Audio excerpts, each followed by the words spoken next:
All right, folks, we're going to reconvene as the work group, and we've switched hats here.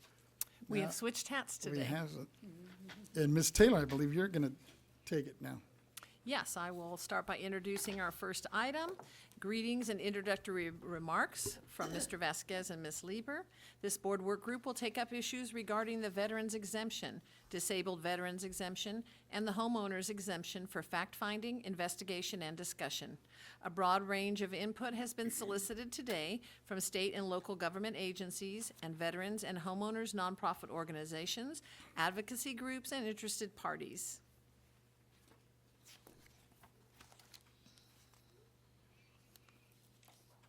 And with, now, do we have speakers first on this one? We have you you and Ms. Lieber starting first with opening remarks. And then Okay. we'll go to some speakers. I found my page. All right. Excellent. Let me just go ahead and open with my remarks, and then I'll turn it over to my vice chair. Well, I guess in this work group, it's called the co-chair. First of all, thank you all for reconvening, and especially the input I know we're going to get from some of the speakers in a minute here, and for staff along with board members on this issue. In the past few years, the board has reported data to the legislature and to the governor that has been used for veterans exemption, which has become effectively obsolete, and that there are also challenges regarding the disabled veterans exemption, the processing, eligibility, income levels, and surviving spouses. In addition, we have identified some issues regarding the application of homeownership exemption under Prop 19. The purpose of this work group is to understand all issues and challenges based on testimony and input from government agencies, nonprofit advocacy and support organizations, and veterans and homeowners themselves who are heavily impacted. Our goal is to fully examine all the issues and develop recommendations that will lead to some solutions, whether by legislation, board regulations, or board and assessors policies. With that, let me turn it over to my my co-chair for this work group, Ms. Lieber. Thank you so much, Mr. Chair. I appreciate the opportunity to make a couple of introductory remarks, and I wanted to, first of all, compliment you on drawing our focus to this issue, and I know that this is something that very much concerns our controller and all of the members of the board. It has been very educational for me over this month to have an opportunity to delve into exactly how these programs work and to see what the instances are where there may be something that we could work within our board or work on with the veterans committees within the legislature on improving the services and therefore the life chances for our veterans in California.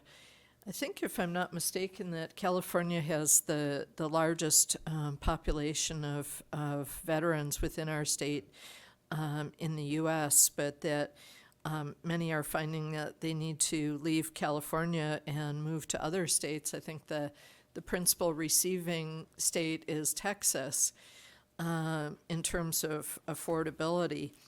And I was looking in particular at the number of state programs that are triggered when a veteran has 100% service-related disability.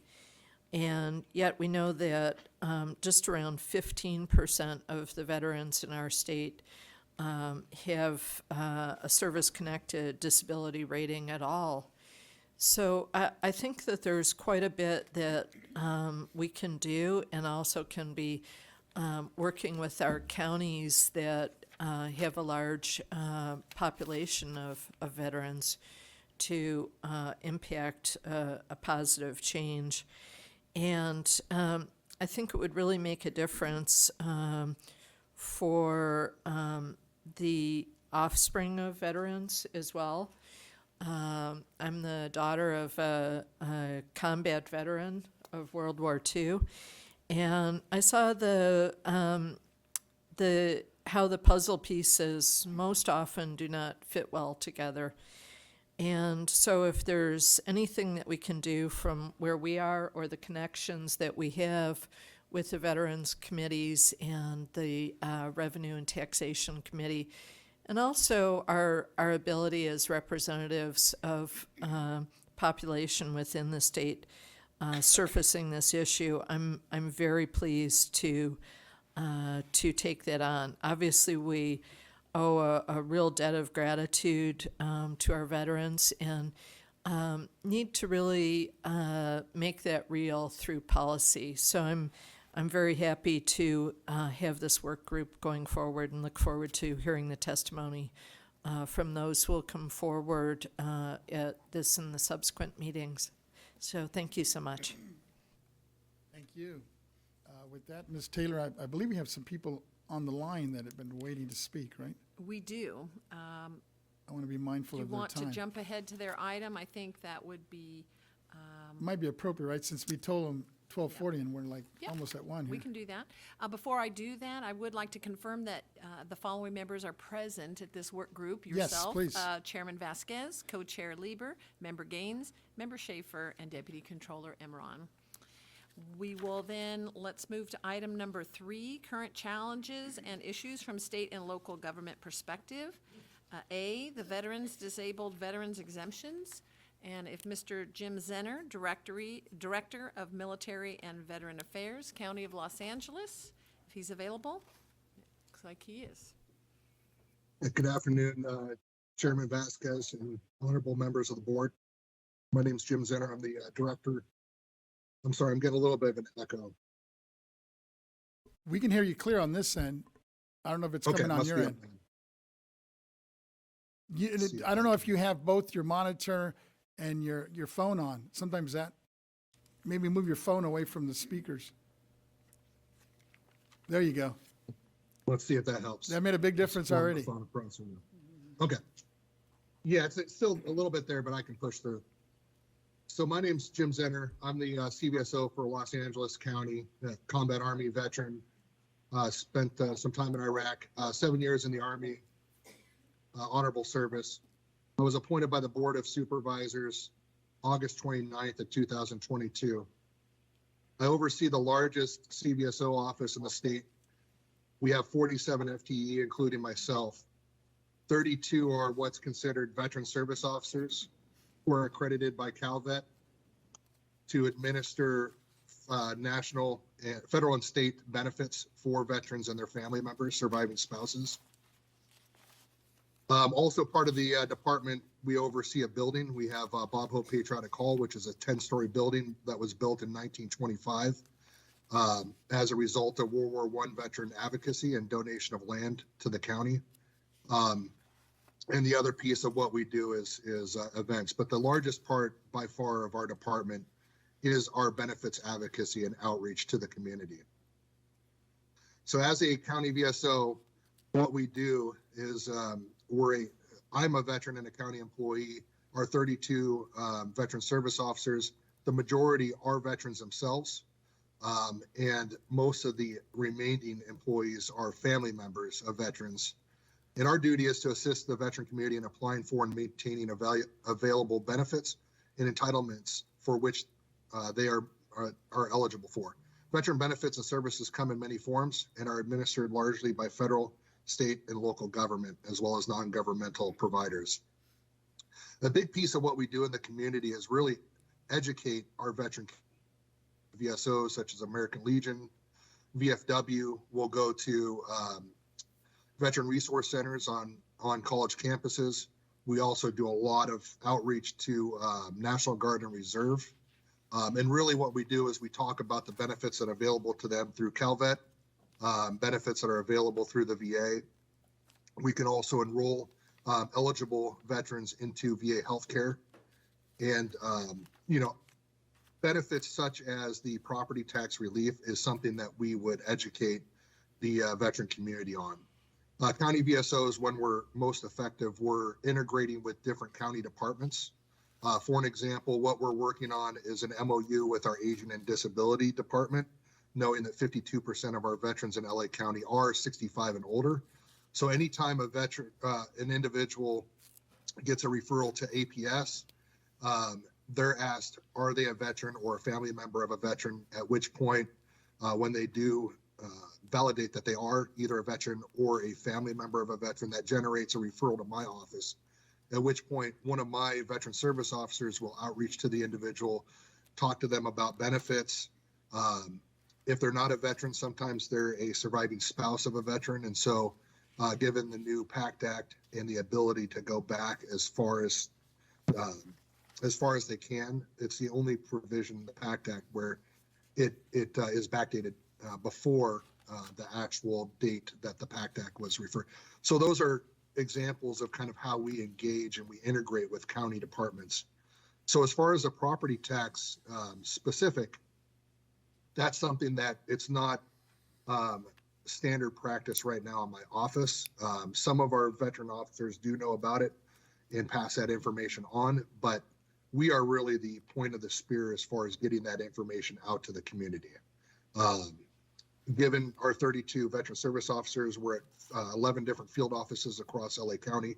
We have approximately 252,000 veterans in our county alone, and less than 20% of them are service connected.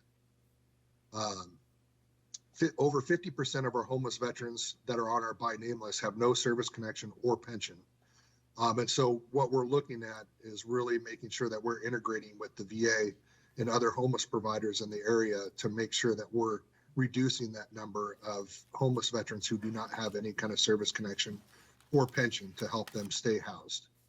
VA home ownership, some data I got directly from the LA regional office. In 2023, the total loan amount was $1,208. In 2022, $4,946. In 2021, $13,947. And in 2020, $12,765. And these are the total number of home loans that were VA home loans that were processed in the county of Los Angeles. Data from CalVet 4 months ago show that there was 434 active CalVet home loans in the county of Los Angeles.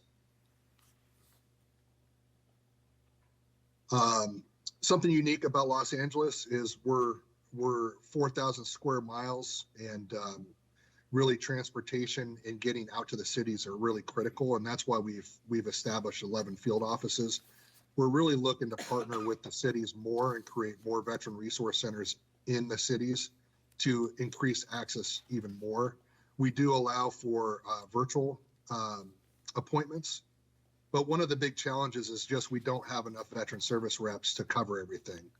Right now, our total budget is $7.9 million.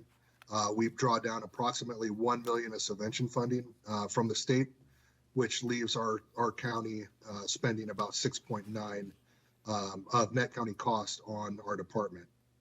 And without additional funding, we're unable to hire more veteran service reps to fully get out to all the cities and really drive down some of our wait times. We use a electronic database called WaitWhile to allow veterans independents to go in and schedule appointments. And some of our veteran service officers are scheduled out about 3 months. We have established sites where they can just walk in, but oftentimes we get complaints from veterans if they're waiting, understandably, 2 or 3 hours, which some of our walk-in sites do have that long of a wait at times, and sometimes even longer. And so that's really kind of the biggest challenge of our office, getting the word out about benefits, service connection, and things, great benefits that the state has to offer, like the property tax, is limited amount of staff. And I think that's it. I don't know if there's any questions, but that's really kind of my prepared brief. Thank you. Thank you. Thank you, Mr. Zinner. I understand that the NVA staff, including yourself, are either in the military or have previously served. So I just wanted to, first of all, thank you for your service and commend your staff, your organization, and the commitment of the soldiers. From your experience with veterans and soldiers, are you, are they aware of the veterans and disabled veterans exemption for their home and how they may qualify? Some, it's hard to really know without doing kind of a needs assessment, Chairman, exactly what the knowledge base of my staff and the veteran community is. I've really fielded a lot of feedback from transitioning service members who are doing research around this type of stuff. So it's our more transitioning population, not the ones that have been out and living in LA County for a long time, but our newly transitioning service members who are looking at possibly staying in the state of California. They're really doing a lot of research around, can we afford to? What are the tax exemptions that are available to us? I heard previously stated the 100% service connected property tax exemption in Texas, and how that's really kind of drawing a lot of our service members who are transitioning out of the military in the state of California at our active bases, really getting drawn to states like Texas that have those robust tax exemptions. So that's really kind of what I'm hearing. And a lot of our transitioning service members in the state are aware, at least the conversations that I've had, but they're just not big enough to really make it affordable for them and their families to stay in the state. As far as the veterans that have been out for a long time, I haven't heard that topic really come up with our veterans that are in their 50s, 60s, 70s, or 40s that have been here for like a decade or so. But that's, my knowledge on this is very limited because I don't engage in stakeholder engagements or needs assessments or knowledge assessments, I should say, from my population. Well, let me kind of add to that. The interaction and the experience that you do have with some of these veterans, especially those that are homeowners, have you come across any like burning issues or issues that maybe we need to take a look at for the homeowner veterans? I have not, Chairman, I have not received any direct feedback about limitations, just gratitude but I haven't really kind of gotten any direct feedback about limitations of the program directly. And I think you touched on it. You mentioned that Texas might have better benefits for the homeowners. That's correct. Just talking to some transitioning service members who get a hold of me on LinkedIn or through through our directory on the CVSO website, just conversations. They do a lot of research to make sure that their family is going to be able to afford wherever they reside. And through that feedback, I've learned that there's 100% for veterans that are 100% service connected, their property tax is waived in Texas completely. And so that's, for our 100% service connected veterans that are looking to transition completely out of the military, that's something that's been cited to me directly. Thank you. With that, I know we have several questions and comments, but I know Member Gaines wanted to make a few opening remarks before we get into some of the other questions. Yeah, thank you very much, Mr. Zenner, for your presentation. I appreciate it. And I just wanted to highlight that when I did serve in the Senate, I did carry a bill for veterans that would have allowed a base year transfer of home values. Now, you're bringing up an example that is a 100% exemption in the state of Texas, and I think this is an area that we could work on certainly with the legislature on seeing if we can increase that exemption. I think it's certainly California is not an inexpensive state to live in, so anything that we could do to try to provide some relief for those who have served for our country is certainly merited. You gave some statistics on homeless vets, and did I hear you right? Did you say that about 20% are getting service? And can you repeat the number of homeless vets that are in LA County? Yes, sir. Yeah, the latest by name list, point in time count done by our housing authority, Yes. has it over about 3,964-ish, right around there. I don't remember the exact number, but it's 3,900 and some change, Okay. which is up 12% from the last year.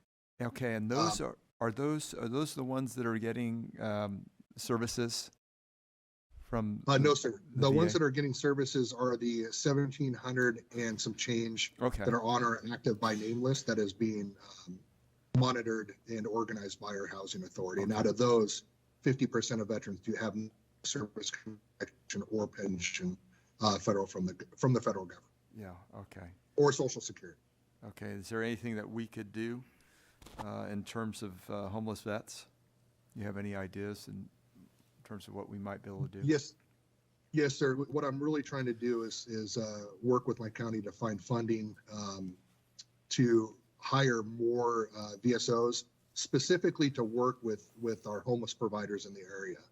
And so the plan would be really to allocate, if I could find the funding for staff, specifically to integrate with VA HUD-VASH case managers, SSVF, VA contractors, our housing authority outreach, our Department of Mental Health and Health Service outreach teams, so that they have direct access to a VSO that can really do a thorough benefits assessment and get them into benefits. Because really, that's the focus. I mean, really getting that income, and not only will that help housing outcomes, it'll also help mental health outcomes as well.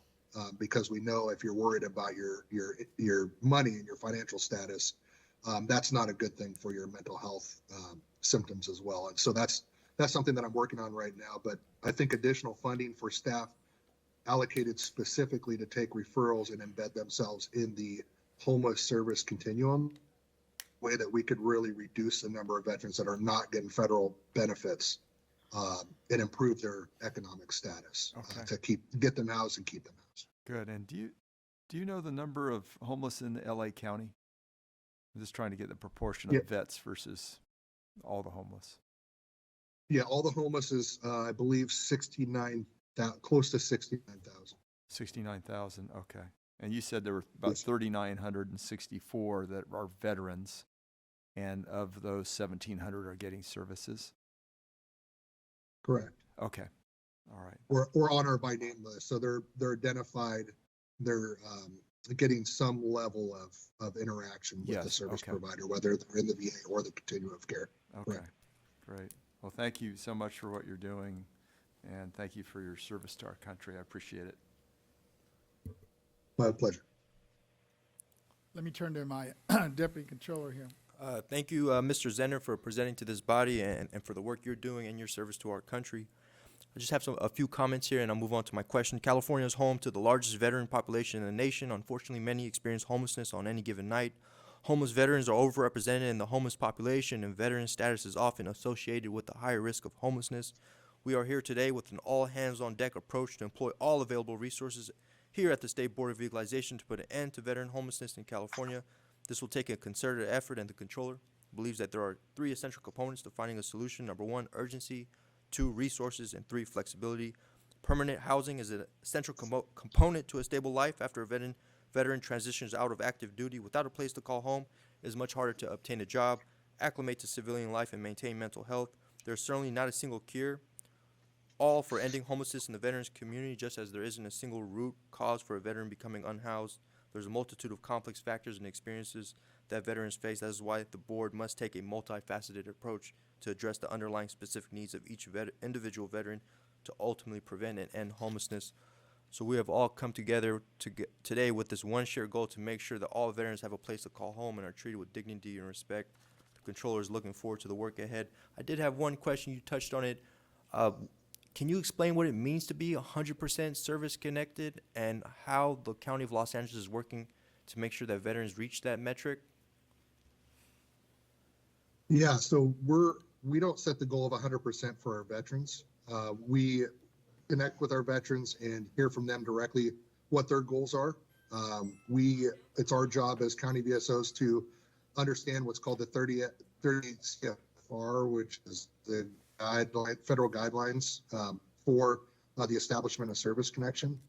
And so if the veteran wants to pursue 100%, it's our job to really review their medical records with them, look for opportunities to where we can connect their service connected, their disability that was created as a result of their military service or exacerbated as a result of their military service, and use the PFR to apply for claims and get them to that desired goal. Sometimes veterans will get to 50% or 70%, and that's where they want to stay. They feel like a lot of times they feel like that's what they deserve and that's what they rate.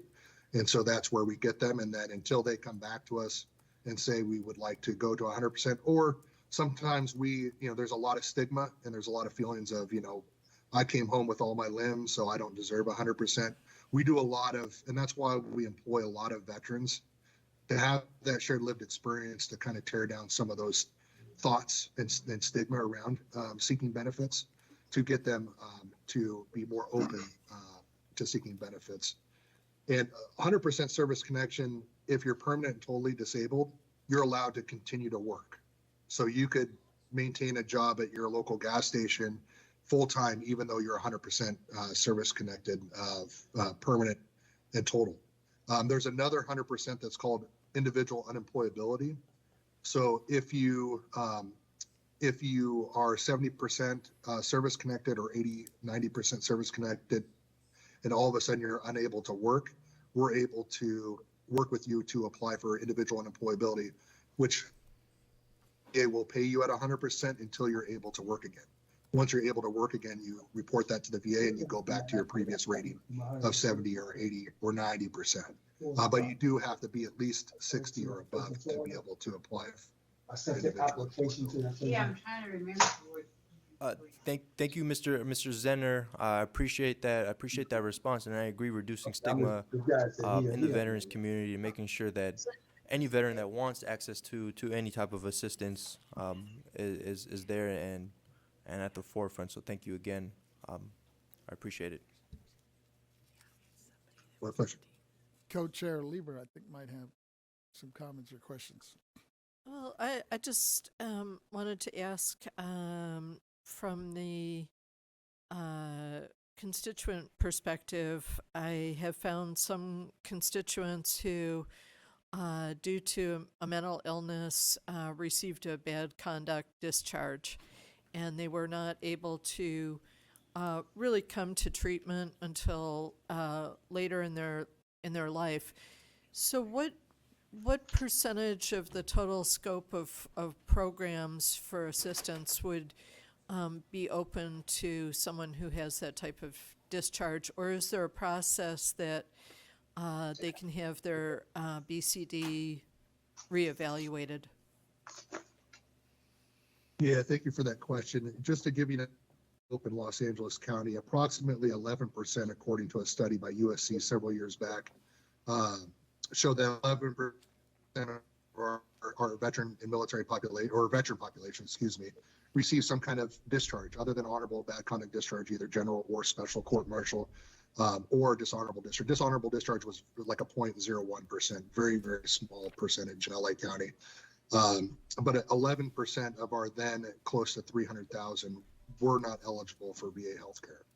And so for those individuals, our job when we run into them is really get them connected to care, because in order to really overturn their discharge, or to get them service, if they had a condition created as a result of their military service, in order to get and they were OTH, in order to get them service connected, we have to develop some medical evidence. So generally, if they don't have any income or low income, we'll take them to our Department of Public Social Services offices, get them enrolled in Medi-Cal and start getting them treatment, and then also refer them to a public service attorney office, such as here in LA, we use about 6 public law service offices that have that expertise in helping walk a veteran through the discharge upgrade.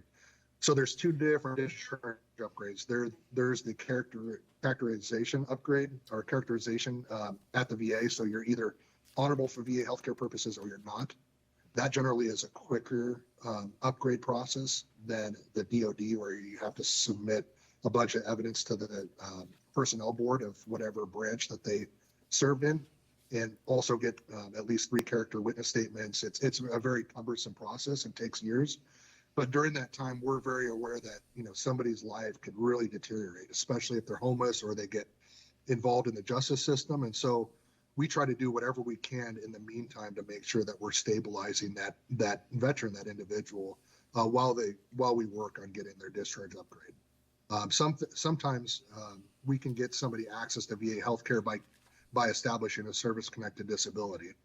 So, for instance, if somebody got their right arm dislocated, while driving a truck or fixing a truck in the military, but they got out as an OTH and were determined by the business office at the VA as not honorable for VA purposes.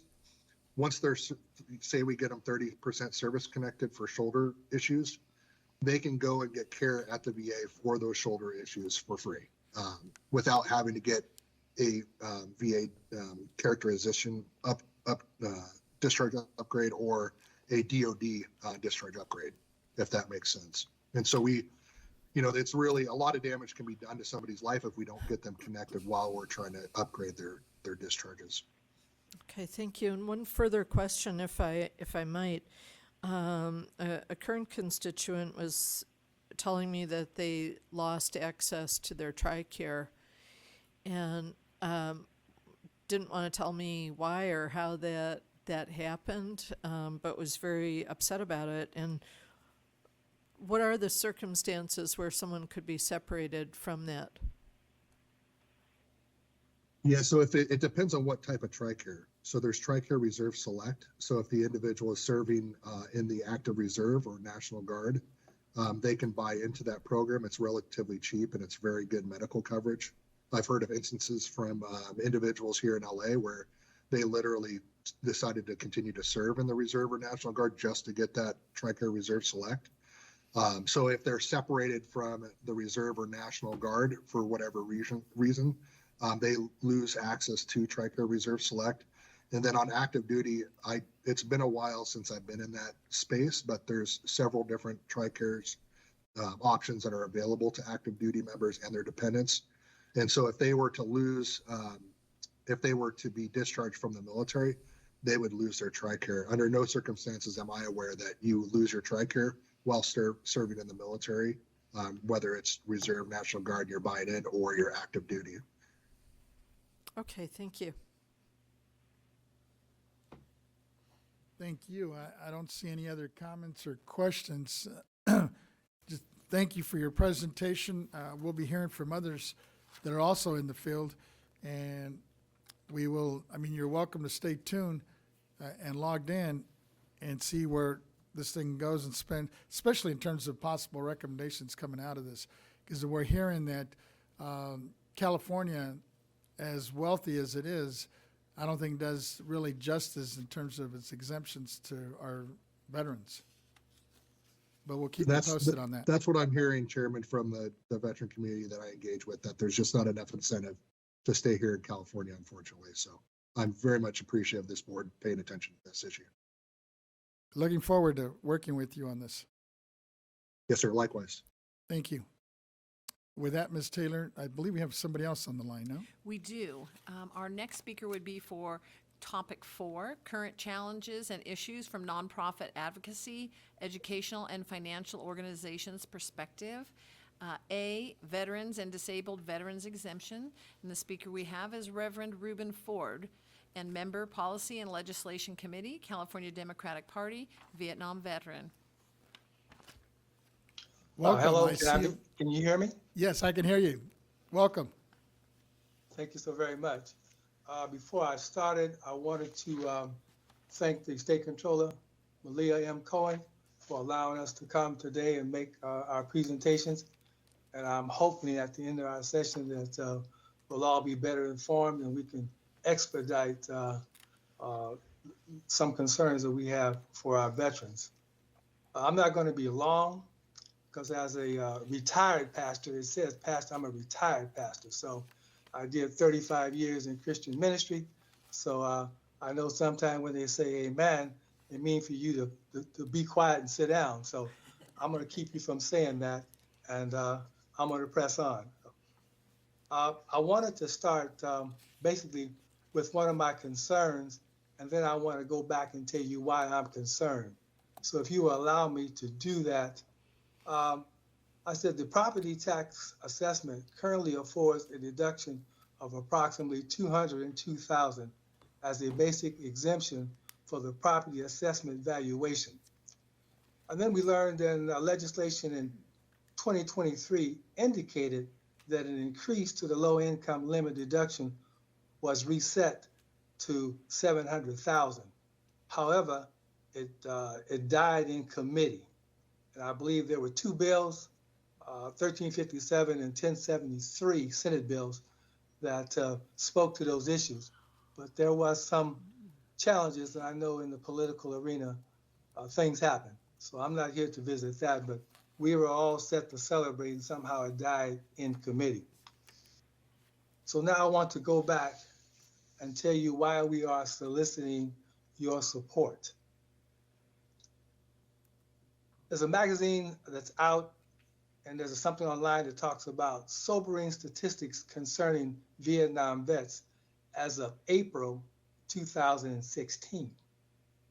It says of the 2,700,918 Americans who served in Vietnam, less than 850,000 are estimated to be alive today. Now, this is 2016. With the youngest American Vietnam veteran approximately aged would be 60 years old. So in the last 14 years, many are dying too fast and only the few will survive by 2025. And then it goes on to tell us that if that's true, 390 veterans will die each day.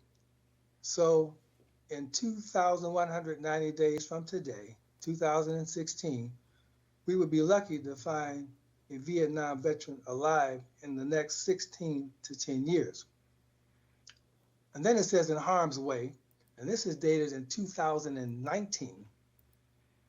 As of this date, the American War Library estimates that approximately 610,000 Americans who served on land in Vietnam or in the air over Vietnam between 1954 and 1965 are alive today. So we want just to impress it upon you the number of Vietnam veterans who have already been called home to glory. And as a caveat to that, I work with a gentleman named Chaplain Kemp out of the Veterans Administration in Los Angeles, and I help him with the burial of veterans, especially in the Riverside National Cemetery. Now, for the last 2 years, we've been doing 50 a day. I said 50 a day, so that's staggering to me. And every time I participate in the service, it's just overwhelming. So we just want to let you know that's all veterans, but it's still a staggering number. And that's only in Riverside National Cemetery. So let me go on. However, we find that we are surely losing the battle of attrition to our Vietnam veterans who are aging and who we are finding it difficult for them to stay in their homes. Why are so many veterans finding it difficult to have a home? About 12% of adult homeless populations are veterans. About 40% of all homeless veterans are African Americans or Hispanics. 41% are between the ages of 31 and 50. So nearly 50% of the entire veteran homeless community served in the Vietnam War. Another 1.4 million veterans are at a direct risk of becoming homeless within the next 30 days. This was written in 2019. 23 to 29% of female veterans seeking VA medical care make up less than 10% of the total veterans population. So with that, once again, our main concern is property tax exemption for disabled veterans, liability for homeowners. And then the recommendation is to give low-income tax exemptions to disabled veterans based on their disability percentage. For example, if a veteran with the minimum is 30% and the high is 100%, they would still get a deduction based on the percentage of their disability. Now, I heard the gentleman speak before today, and he gave an excellent presentation. Now, I was an 80% disabled Vietnam veteran. I was an in-country veteran. I was there. I was a witness. I seen what was happening. I was stationed with the 20th Helicopter Special Ops in 1965 through 1966. And so our concern really was the Agent Orange, the Agent White, and the Agent Purple. Not only did they store it at Eglin Air Force Base in Florida, but we were there when they were spraying it in Thailand, Udon, and those particular places, Laos, and Vietnam. So what I'm telling you is that it was difficult for us to get our benefits because when you apply, even if you're a veteran that been in Vietnam, they make you go through a process. They give you an application, and then you have to fill out the application. And they ask you different questions about what your disability is. And based on their assessment, then they rate you. And then once they rate you, if you're unhappy with the rating, then you continue year after year to have them re-examine you. And that's how they do it. So they have a place where they send you to the compensation benefits. That's the Department of Veteran Affairs. Now, many of us in California, we send our documentation to the intake center in Jacksonville, Wisconsin. Jamesville, Wisconsin. So I'm just telling you, it is a process, and you get denied at least 3 times, and then you have to continue and continue and continue. So our concern with all doing that process, if you're not 100%, then you don't get the deduction. Now, I'm a homeowner. I am a Vietnam veteran. I'm an in-country Vietnam veteran, and so I finally received the 100%, I think about 2 years ago. Now you figure I've been out of service for over 50 years. And so, but that is the process. And that's the way it is. And we all laugh together as veterans say is hurry up and do nothing. But one of the issues is this technology. Many of the Vietnam veterans, a few of them even have an iPhone. And so if you call in, then the process even takes longer.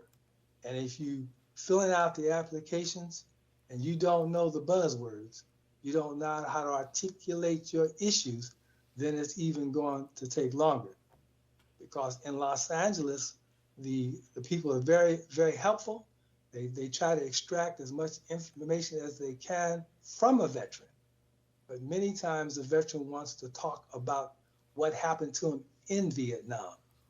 And the counselor only has 20 minutes, and they got 20 people waiting in line. And they have 5 counselors. So each of them have many people there. So that is a challenge and issue. But I believe for us, the main thing, if we can get the 700,000 instead of the 202,000 that it is right now, then that would just mean that if when the tax assess the land is one thing and what the house sells for another. However, if it's up to 700,000 in California, and that still could be low, that surely would impact the veteran, that he wouldn't be strapped up against trying to pay the taxes of 6,000, 7,000 a year based on where he lives or where she lives. And so that's really my focus today is to try to get that deduction raised up to 700,000. And I know the legislation, they were trying to make an attempt, but we know emotions are irrational sometimes and people have different agendas, but I'm not here to fuss or argue about that. I want to make an impact on the veterans that are still here today. And I think they deserve everything that they're getting and then some.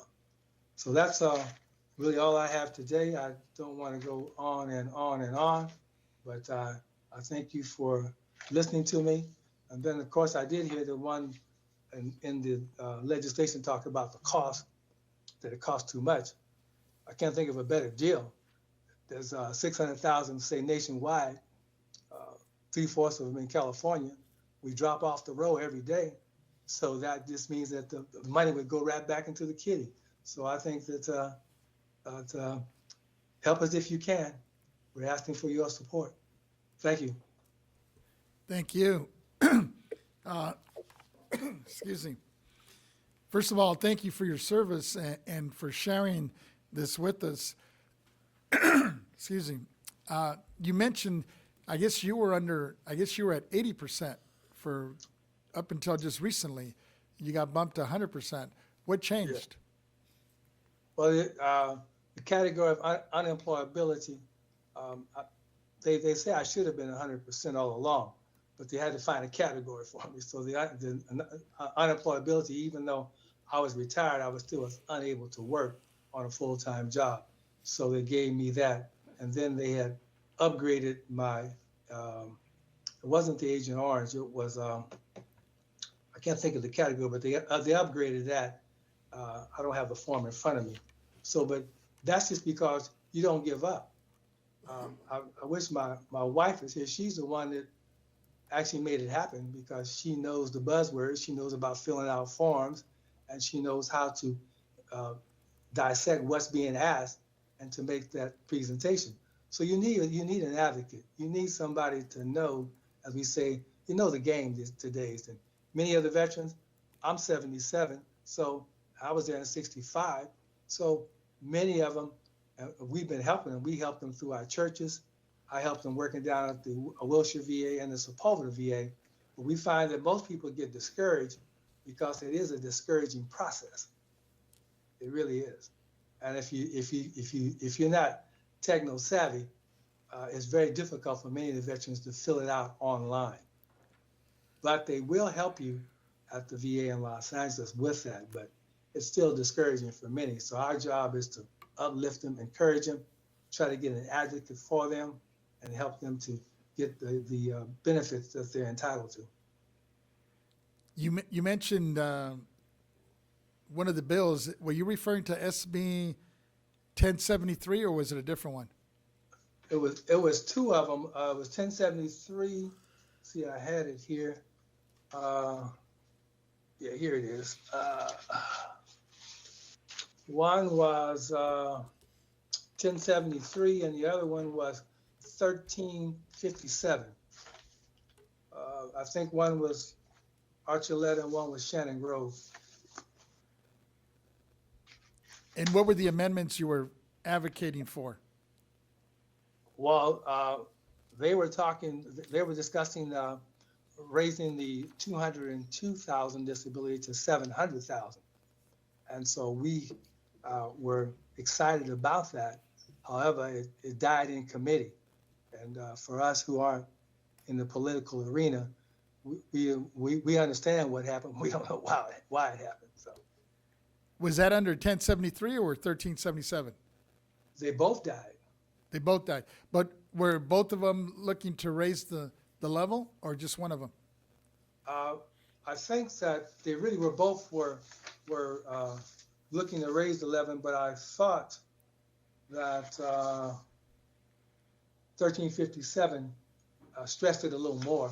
But I could be wrong on that because those bills are difficult to dissect for me. Okay. And what's the money or the finance, I guess, the difference between being 80% and 100%? Well, you could be at 80% and you would be about give or take, say about $2,600. And then if you go to 100%, you'd be about $3,700. Okay. Well, thank you for that information. We'll try to figure out. I'm curious to see.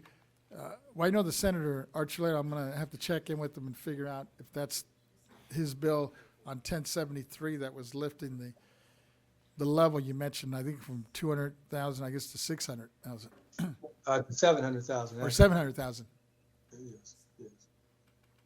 Let me see if there's other. I see other hands here. Let me start with my deputy controller has some questions for you. Thank you, Pastor Ford, for your presentation today, and then also I want to thank Ms. Love, Secretary of the California Democrat Party. Couldn't be here today, but she did send her best wishes. on this work group. I did have just one question. When you talk about the disability ratings and just kind of connecting veterans and understanding about the ratings and the connection to services, can you share with us what are the best practices when trying to connect veterans to resources that you believe have been proven effective across California? Yes, basically, you have to go in there prepared to really answer the questions with the veterans. And so when they ask you what your disability issue is, you probably would have had a physician to help identify that, because they will send you to different clinics throughout Los Angeles County. So if you say that you have Agent Orange and it's affecting your hearing, or you have Agent Orange affecting your feet, or whatever part of the body that is challenging you, then the VA will send you to a clinic. At that point in time, the physician there will examine you, and then they will make a recommendation based on that. And that's really how it's done. And in that process, are you able to request a second opinion if you disagree with the initial rating? That is correct. You definitely are, yes. Okay, thank you. But it is a long process. I bet it is. Member Gaines, I believe, has some questions for you. Yeah, I want to thank you, Pastor Rubin, for your presentation. And just to clarify, it sounds like the priority would be the expansion of the homeowner's exemption. If you That is can get it correct. beyond 202,000 upward.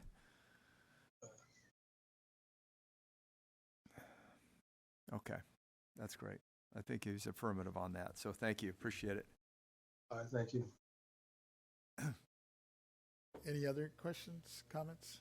Yes, Co-Chair Lieber. Just one more. I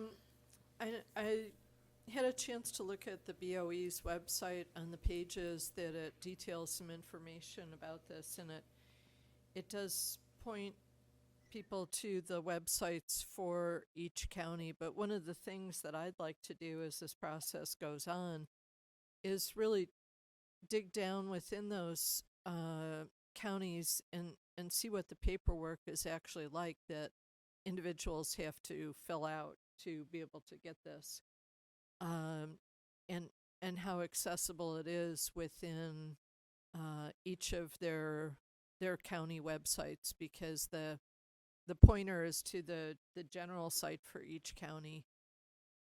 And I really look at this from the perspective of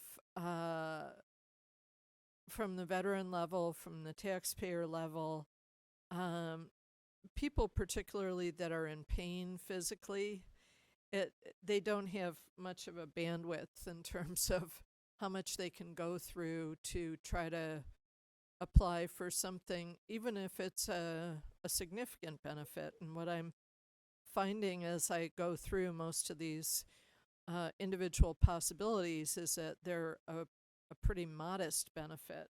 So for people that are experiencing disability, maybe in pain, etc., it's becomes very unrealistic for them to apply. And I know that there are orgs that people can go to, and I do believe that those orgs are doing a great job, but there's a wait time, and it gets harder and harder as you get older to start applying online and get into that That's right. online swing of things. And we have found recently, in a very sad way, through a constituent, that a lot of the folks who are in the VA hospitals, they may have a smartphone with them, but they don't have their power cord.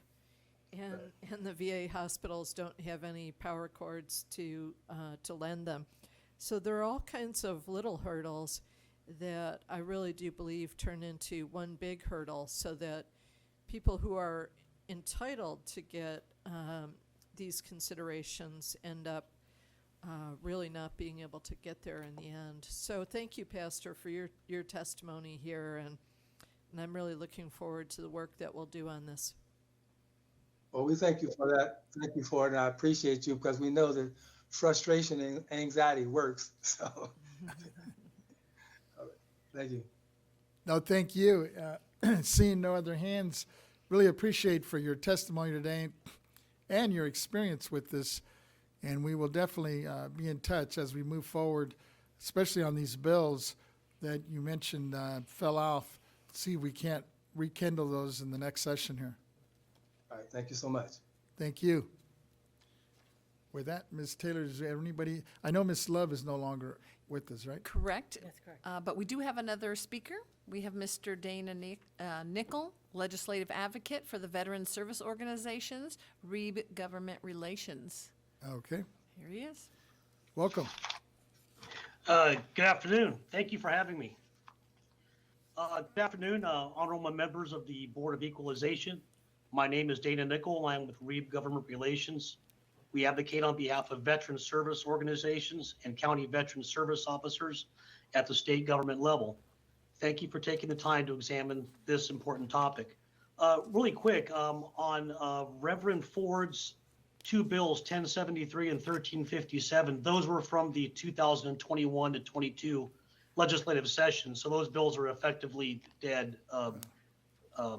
And also the CVS, Ms. Lieber, you'd asked a question about if your claim is denied.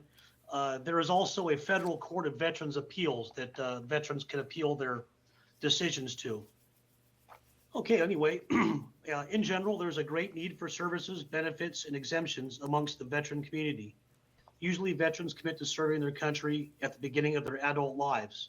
After their service, they must integrate back into civilian society. The veteran who wishes to attend college may be 25 or 35 years old.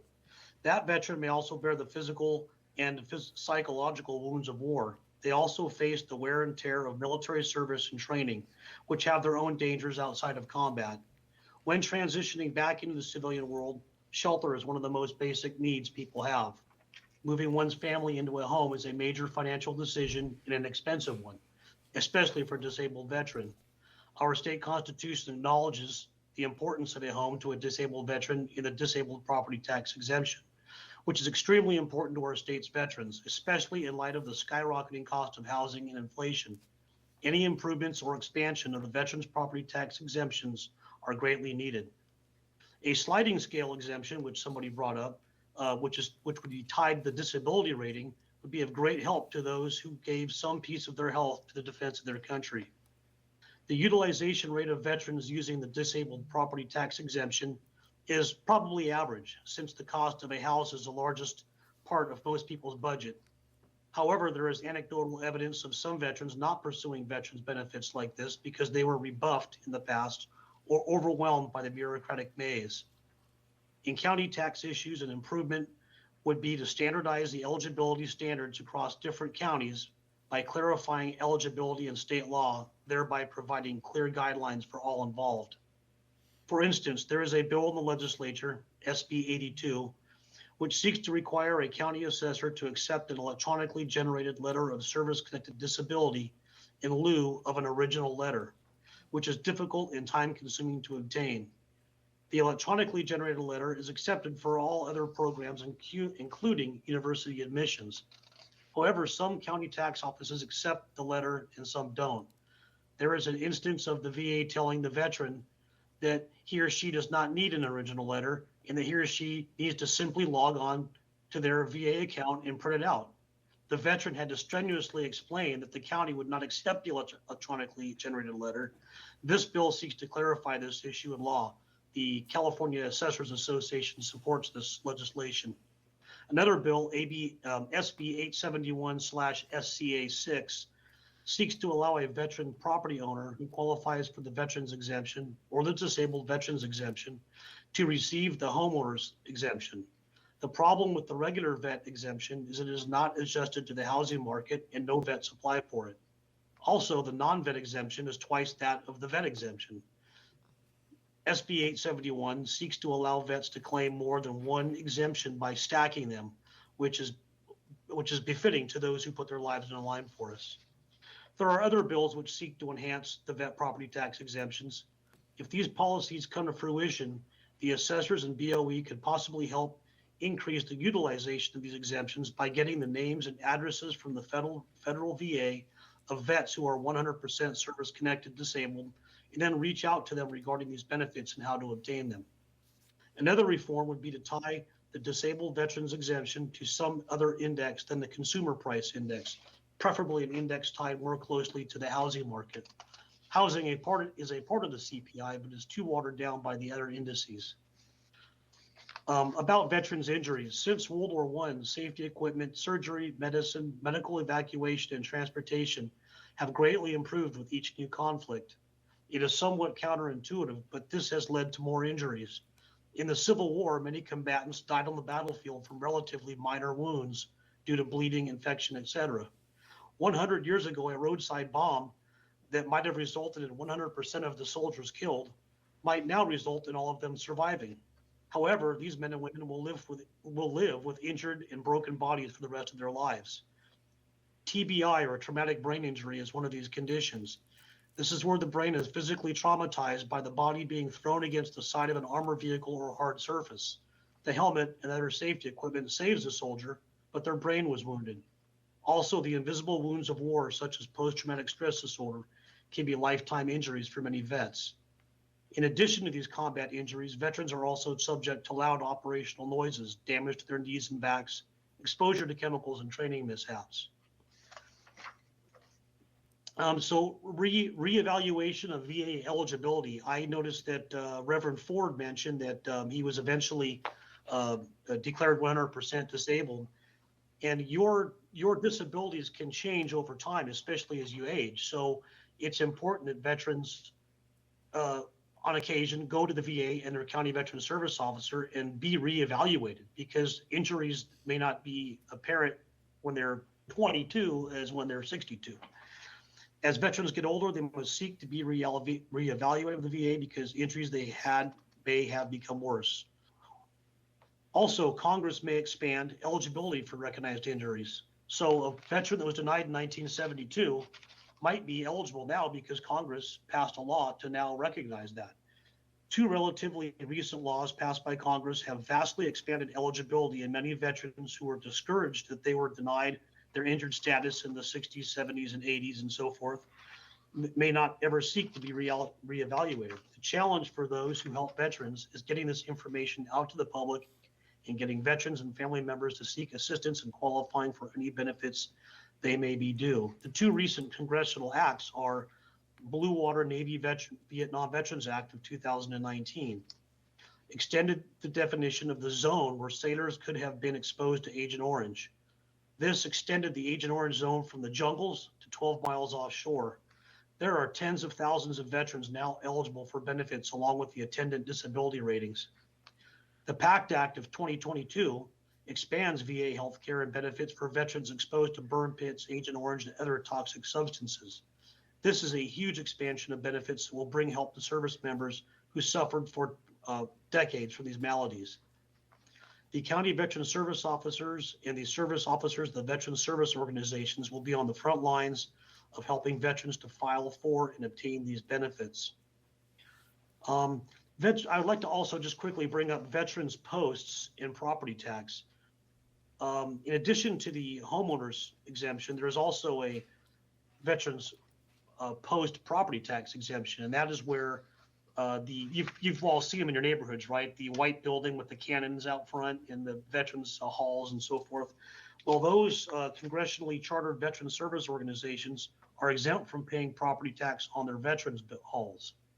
The canteen or bar are not exempt by law. However, assessors make different determinations about which part of the property is exempt. Some exempt the whole property, and some only exempt the little tiny office with the filing cabinet where the management of the hall takes place. Many of these meeting places for veterans are in danger of closing because of cost pressures. Clarification and hopefully an understanding that the exemption extends to all parts of the hall would help. I would be happy to connect the BOE and staff with leaders of the veteran service organizations who run some of these veterans posts and halls. Also, on the question of power cords for people's phones in the VA facilities, the people who would do things like that are veteran service organizations and that are nonprofits. They're the ones that would go to the VA hospitals as volunteers and do nice things for them, bring them cards or talk to them or bring them power cords or little things you might need, kind of like the volunteers in the regular hospital. So the veteran service organizations do a lot to help our veterans. Thank you, and please consider our office and clients a resource for more information on these issues. Thank you. And thank you for your presentation. I was a little alarmed and surprised to hear you mentioned that there's still an issue or concern, I guess, with I'm assuming you're talking about the Veterans and American Legion Post buildings that are not totally exempt. And it sounds like, I'm not sure, are you referring to these statewide, or is it certain counties that are giving it a different interpretation? Yeah, it was different counties that were giving a different interpretation. The county, some counties interpret it liberally, and some counties say, hey, it's only for the part that handles the business of your veteran service organization, and that's not the parking lot or the basketball court or the field out back or the meeting hall or the place that you rent out to the Boy Scout troops and stuff like that. It's basically just your little office back there with the records of your organization. That's all we'll consider, that 400 square feet or 200 square feet. Now, I'm assuming there was legislation on this some time back. Yes, there was. Yeah. As a matter of fact, I think they've both been sponsored by assessors. I think the San Diego County assessor even sponsored one bill with Senator Anderson. Well, like to work with you on that and see what we can do to assist on that. Outstanding. Yeah, that doesn't make any sense. Let me just ask one question here before I open it up as well. Did I hear you also say that the biggest hurdles for any veteran is knowing they exist and how to apply some of these exemptions? Right. Yeah. Social Security is very easy to apply for, right? You fill out a postcard, you tell Right. people you're 65 or whatever it is, and you get your money. But veterans benefits are unique to each individual veteran. It's based on your personal service that you did in the military. Where were you sent? What did you do? Where were you? What happened to you? So that's why the good work that Jim Zenner and the county veteran service officers do is so important, because they have to evaluate, them and the VA have to evaluate each veteran and say, when were you in? Where did you serve? What happened to you? So even your buddy who was right next to you most of the time could have a completely different experience as far as veterans' disability benefits. So as a matter of fact, that's why the Blue Water Navy Act, which passed, the Congress passed, there was people all over the world, and I think Reverend Ford brought this up. He said that he was exposed to Agent Orange at a base in the United States, I think, because people were loading Agent Orange into drums and putting them on planes. So you're out there in the hot sun in Texas or something with your shirt off, and you're loading up forklifts full of Agent Orange. Well, that stuff's all over you. So it's not just the guy in the jungle in Vietnam who's getting exposed to Agent Orange. It was the people who are loading it, the people who are transporting it, the people who are flying it, the people who are delivering it, and these sailors who are offshore exposed to it. So these things, a lot of the veterans don't know that. And veterans, if you look at the veterans federal, it's like two phone books, the federal VA regulations. It's really complicated, and it depends where you were. Were you 5 miles in the combat zone? Were you on this side of that line? Were you here between these dates? All these different factors. So it's really important that the veterans seek professional help to help them navigate the VA system. No, I appreciate your work on this. And no, you're right. I think at the end of the day, it's all about outreach and getting out to these folks. Because I'm appalled, especially when earlier where they were talking about homeless vets. And I know, like in my county in LA, we have some federal property that was in Westwood that was donated specifically to to vets. And I know homeless vets could utilize that, but it's underutilized. And I think it's because a lot of folks, are not putting the pressure or in the right place to make that happen. Let me turn to my deputy controller. I believe he has some questions here. Thank you, Chairman and Mr. Nickel, for your presentation and all the work you do for the veterans and the veteran community. My question was also on outreach and communication. Specifically, you mentioned in your presentation those that are maybe 22 years old getting out of the military. They go and see the VA and are not giving a rating that they like, or maybe it's a 0%. And then you mentioned that those injuries linger onwards as you go later on in life, and sometimes those injuries may be coming later. So I was just understanding how your organization and even statewide, how we can do some type of informational campaign and outreach to just make sure that those veterans that may believe or have been classified as not having an injury can come back in and see, create a process where they can come back in and see the VA and get the services they need, and ultimately the benefits that come with that. If you wanted to elaborate a little further. Yeah, thank you. It's very important that we use whatever means possible, advertisements, billboards, TV, but a lot of it is staff. A lot of it is like with the county veteran service officers, it's trying to get them the funding they need to hire more trained staff to help these veterans. And then to go out, and there's stories of when some CVSOs have a little bit extra time. There's one person up Northern California that actually, on the way to work, he walks up the bike trail and he's befriended homeless veterans over the years. And after he gets a level of trust, he kind of works his way into it and says, hey, where were you? What did you do? Oh, gee, why don't you come in? And they've actually helped some of these folks. So a lot of it it's outreach. You got to get out to the colleges. You got to have a CVSO or a veteran service officer go out to the colleges and have a little office time or a chair at the state fair or a table at the county fair, or go into the old folks' homes. There's all kinds of, even set up a booth at the supermarket. And there's any places where there are lots of people, you can outreach to veterans, but it's very difficult because that takes labor. And we did one thing about with the legislature helped us do it about 6 or 7 years ago. It's what we call inReach. A lot of veterans wanted to have recognition they were a veteran, so we got it put on the driver's license. So if you're a veteran in good standing, you can show the proper paperwork and get the word veteran printed right on your driver's license. And you can, it's so the bottom of that is you can go to Home Depot and get your 10% off and things like that. What it's really for is they can use it for, because there's a lot of state laws, programs that say, hey, well, you can get priority registration if you're a veteran, or you can get, at the colleges, you can get this, all these different programs. So that determination of veteran on the top, the DMV doesn't know what if the person is a veteran. So they devised a process to have the veterans go to the county veteran service office with a piece of form, a DMV form, and say, have the CVSO review your military records, and then they'll sign it and say, yes, you are a veteran for the purposes of this program, the veteran on the driver's license. Because of that, now you've driven veterans to the county veteran service officer. They may not have gone there in the first place for some boring type of technical stuff, but they went there to get that license. And now the CVSO has a chance to say, hey, wow, I see you were in Vietnam between these years, and you were in the infantry division that did this, and well, by gosh, you might have you're a file for an Agent Orange claim. And there's some really cool stories.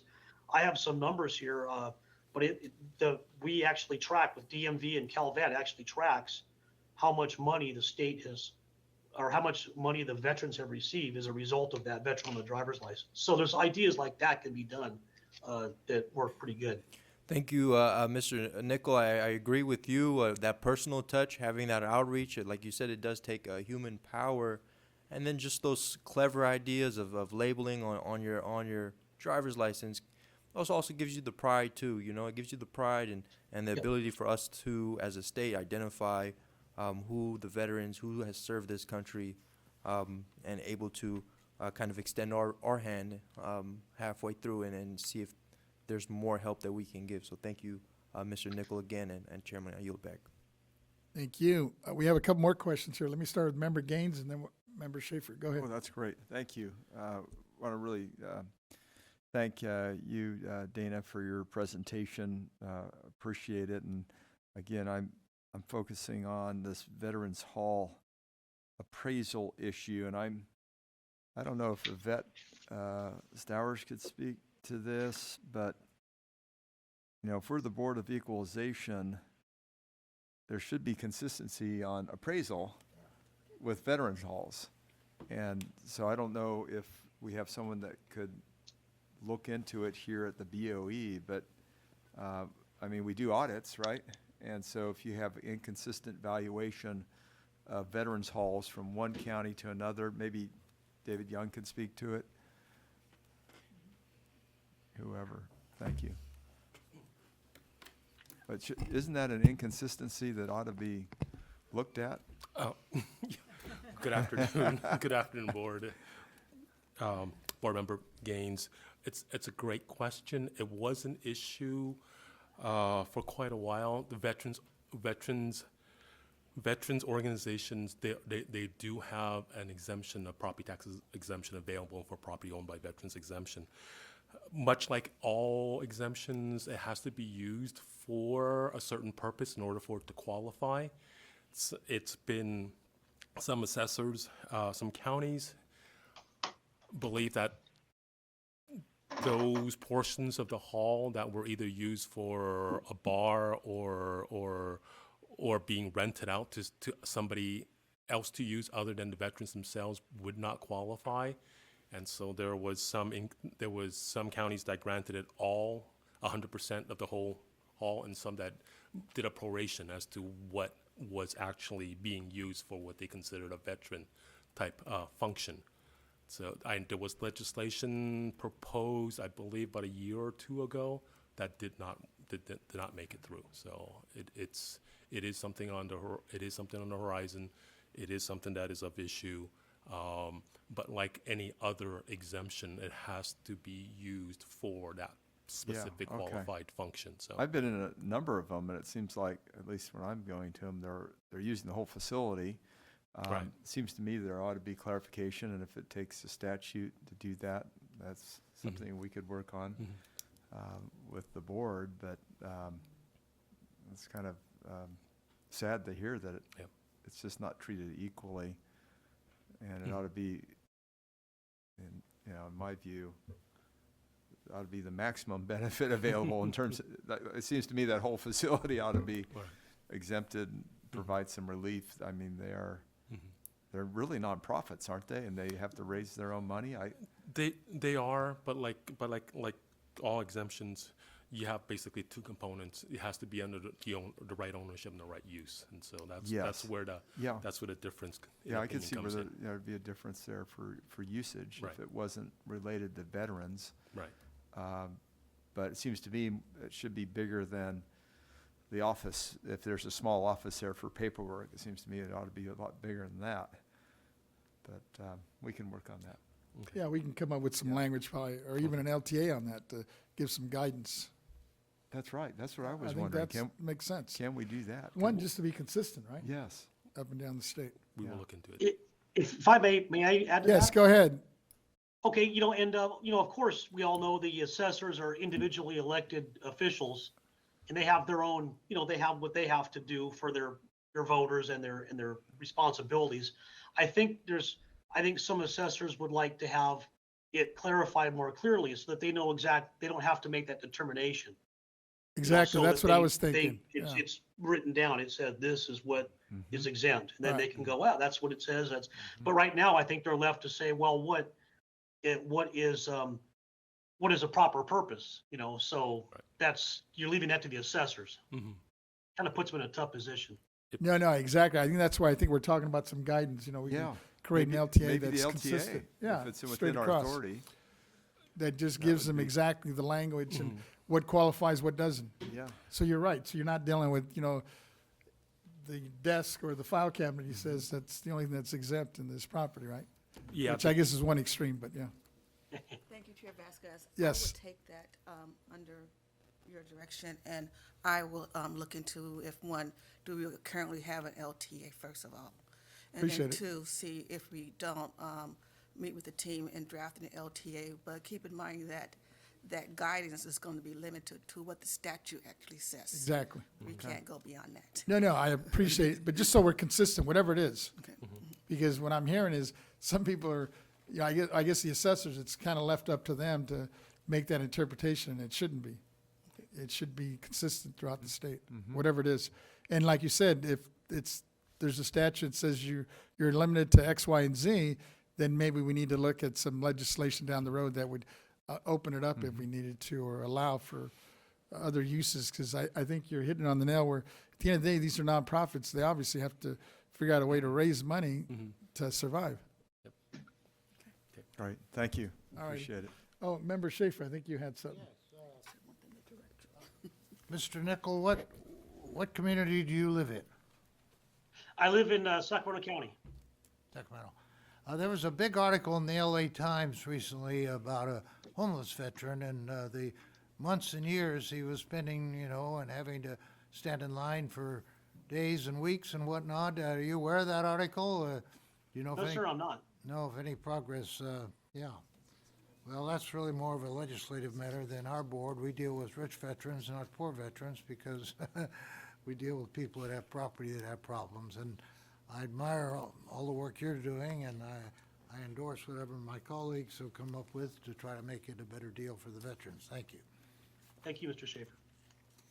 Thank you. Co-Chair Lieber, do you have any? No, I think we're good. Thank you for your input. We'll definitely get back to you, especially on this issue with the American Legion and some of these facilities, and see if we can get you at least some language that's consistent throughout the state. Thank you, Chairman and Board. All righty. With that, Ms. Taylor, do we have anybody else on We the line? do. Oh, we do. We're still on topic 4, current challenges and issues from nonprofit advocacy, educational, and financial organizations' perspective. We now have B, homeowners exemption, and our speaker today is here in person, Mr. Scott Kaufman, Legislative Director, Howard Jarvis Taxpayers Association. Would you like to come forward? Welcome. Come on up. I was told you like having people in person, so I figured I'd walk the 6 blocks or so I appreciate it. and come see you. Let me just get my notes out. And, okay, I'm gonna try and be brief because I honestly think you all know the issues. I'm sure you're getting the same calls we're getting about the issues of the homeowners exemptions apparently as it relates to Prop 19. I think the biggest issue remains that just simply that homeowners don't know about the homeowners exemption. There's still a large segment of homeowners that are not claiming the homeowners exemption, and that's become a major concern now that Prop 19 requires the homeowners exemption for the purposes of the intergenerational transfer. This is an issue now for the transferee and the transferor. Our office regularly receives calls from inheritors who did not know they needed to file for the exemption while otherwise qualifying for Prop 19, and also from inheritors whose parents did not claim the exemption before they passed and now aren't sure what to do because it's not technically the primary residence because it didn't have the homeowners exemption. Another concern for us is the ambiguity in the homeowners exemption about whether an individual confined to a care facility still qualifies for the exemption. There's an LTA, but obviously there's ambiguity in the statute, and so we've sponsored a bill, SB 520, that would clarify that an individual confined to a care facility would still qualify for the exemption at the home they intend to return to should they be released from said facility. And then obviously there's the issues of the homeowners exemption itself and the language in it and the way it conflicts with other exemptions that you've all discussed today. To raise the homeowners exemption, it requires a tax increase to offset any increase to the homeowners exemption. It also requires an increase to the renters exemption. So it makes it effectively impossible to raise. The homeowners exemption also forbids claiming it and any other real property tax benefit, such as the veterans exemption. And the veterans exemption, by comparison, is roughly $40 a year. That's what you're getting. The homeowners is $70. But as a result, there's really no logical reason to claim the veterans exemption over the homeowners exemption. It's a smaller dollar amount, and now with Prop 19, the kids can't. The veterans exemption doesn't qualify for Prop 19. So as a result, last checked, between 0 and 2 homeowners in the entire state claim the veterans exemption. We're not sure exactly, but it's between 0 and 2. We also sponsored a bill called SCA 6, which was mentioned previously, that along with its companion legislation, SB 871, would allow the homeowner to stack the veterans and the homeowner's exemption, and then also the disabled veterans exemption, and make it easier for the legislature to raise the veterans exemption if they so choose. Currently, the veterans exemption is rather archaic. There's a lot of language in there that makes it difficult to raise. It also references wars by name, and there's like the war between the Nez Perce Indians and the war between Germany, Austria, and all those sorts of things. I think the whole thing needs a cleanup, but we were just focused on making it so you could stack How it. long has it been $7,000? The homeowner's exemption? Since before Prop 13, I think. I mean, honestly, the homeowner's exemption and the veterans exemption are kind of a relic of the pre-Prop 13 past, and they haven't seen much of an increase since. The argument we often hear when we try to raise either of them is that Prop 13 is a benefit enough. And while I, as a Howard Jarvis Taxpayer Association, agree with that in total, I think it's a bit different. The homeowner's exemption and the veterans exemption are kind of different things. And I frankly don't think Prop 13 is enough of a benefit for our veterans, at least, and if not for all homeowners altogether. But that's the argument we often hear when we attempt to raise it, which we do every couple of years. And that's really it. I didn't want to take up too much of your time. I was here for the earlier meeting. I know you had some unfinished business. I don't know if you already handled that, but I hope I'd give you back some time to potentially get that done. And I'm happy to answer any questions you may have. Yeah, I appreciate you coming in. And, I know the veterans, and you mentioned the veterans exemption, as well as Prop 19 when it was coming through. And I know, at least in LA County, I ran across a lot of folks that were kind of scaring people that if they didn't support Prop 19, Prop 13 somehow would be affected. And I think there was just a lot of misinformation floating out there. But moving forward, have you folks, has your group looked at what would be, you mentioned it's a ridiculous amount for the exemption for the vets. 70 for homeowners and 40 for veterans, yeah. Exactly. $40 a year. And I think at one point we talked about it up here, that even if you combined them, it wasn't much, right? I think it was $70 or something like that. 70 plus 40, yeah. Yeah.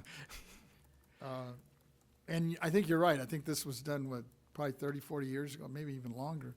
So it hasn't even dealt with the whole inflation, over Yeah, those years. they did raise the veterans exemption once after Prop 13. I think that was just kind of a quick trying to raise it, and then That was it. yeah, we actually looked at trying to raise it in a similar fashion this legislative cycle when we brought forward our SCA 6 and SB 871. And some quirk of the language allowed them to do it that one time, but not again. And it's something about the percentage of the increase has to be the same or something like that. And it's needlessly complicated to raise the veterans exemption and the homeowners exemption for that matter. Yeah. Oh, yeah. My co-chair, go ahead. Ms. Yeah, Lever. I have to say that this goes right to the heart of what I've been thinking about in terms of this, that people who have multiple life complications going on, they may be reliant on their adult children to go and apply. And for $110, it's just a lot. But I do hear you on the issue of Prop 19 and the homeowners exemption being necessary to be protected in that process. And that's something that, just in talking with my constituents, no one is aware of. Yep. Thank you. Member Gaines. Yeah, I want to thank you, Scott, for coming forward. Appreciate your testimony. And it sounds like it goes back to proposed legislation that would clean it all up. We're trying, yeah. Yeah. And so, yeah, maybe we could voice our concerns to the legislature and see if they would consider bringing that up. I don't know if you could get a COLA or something like that attached to it so that when you boosted it up, it would adjust based on what's happening with inflation. But it's not a whole lot of relief. I'm amazed at what Texas does. It just exempts it completely. Of course, we have Prop 13, and that does provide a big benefit for homeowners here in California, but maybe there's something in between there that would provide more help for our veterans, yeah. Yeah, our bill and this year homeowners. just kind of provided cleanup language and kind of and put the ball in the legislature's court to raise the veterans exemption if they so chose. We just figured from a political standpoint in this, this down economic year for the state, it was probably a good idea not to, Wait, yeah. let them do it at a time they feel comfortable with, not Yeah, try to sure. force a tax cut on them. Sure, Because thank you. we don't think it would get anywhere. Yeah. Deputy Controller, go ahead. Thank you, Chairman. Thank you, Mr. Kaufman, for a very concise presentation Thank you. and for coming over to the auditorium today. You mentioned in your presentation about a lot of homeowners not knowing about the exemption. Is there any best practices you could share that Howard Jarvis is using to make sure that that the public is aware of that information and are able to take the steps to claim that exemption if they're eligible? I mean, at this point for us, it's just a lot of word of mouth. I mean, obviously, the Howard Jarvis Taxpayer Association is a membership organization. We represent between 500,000 Californians that are members of our organization. So we make them aware at any chance we get. But obviously, there's a lot more people than 500,000 in this state that are not members of our organization, maybe otherwise not aware. We've talked with the Jeff Prang, the LA County Assessor, about this. He's great. He's very good on these issues and very interested to help. And we've talked about maybe, putting some money aside through the legislature for assessors to send a letter or something to these homeowners, letting them know. Obviously, we don't want to make it an unfunded mandate on the assessors, but maybe we could get some money set aside in appropriations for a letter or something to these homeowners that qualify for the homeowners exemption but aren't claiming it, or just to make them aware that they need to claim it if they want to pass their property on to their children and maintain that tax base. I agree, and I want to thank you again for coming before this body today. Thank you. Seeing no other hands, appreciate your time, and we'll definitely keep you posted as we move forward. Thank you. Thank you. We Ms. did Taylor. receive a public comment on this Oh. particular item, so I Let's could see. read that. Yes. This is from Dan Chapin, City of Orange. Hello, I don't know if you plan to address this issue or not, but I wanted to make you aware of my personal situation with Prop 19, the homeowner's exemption. I would like to protest the one-year time to file the homeowner's exemption to qualify for retroactive relief from the Prop 9 claim for reassessment exclusion for transfer between parent and child. It's unfair that I should be taxed at full market rate on a parent-child transfer because I didn't file the homeowner's exemption within 1 year. There was limited information on the homeowner's exemption form, and it did not mention anything about Prop 19 and the requirement that it is a second form that is needed to qualify for the claim for reassessment exclusion for transfer between parent and child. Long story short, I didn't file the homeowner's exemption within 1 year of my mother's passing. I only filed the form for the claim for reassessment exclusion for transfer between parent-child on May 21st, 2021. I didn't find out about the homeowner's exemption for the Prop 19 claim for reassessment exclusion until I received a denial on my claim more than 1 year later. I received the supplemental tax bills for roll year 2020 and 2021 with the base value reassessed to fair market value. I've lived at my mother's house and it's been my primary residence since 2018. I refiled for the claim for reassessment exclusion on September 16, 2022, and filed the homeowner's exemption on August 4th, 2022. I was granted only prospective relief for the roll year 2022. This is the exact same facts as example 15 in the LTA 23-007, addendum to the initial statement of reasons for California Code of Regulations, Title 18, Section 462.520, exclusion from change in ownership, intergenerational transfers. I'm hoping that the BOE is aware there are homeowners in this situation and they would modify the rules again to allow for retroactive relief for transfers where the claim for reassessment exclusion for transfer between parent and child were filed within 1 year of transfer and the transferee was already living at the home before and at the time of the transfer and continued to live there as their primary residence. But the homeowner's exemption was filed later than 1 year, but within 60 days of any supplemental tax bill.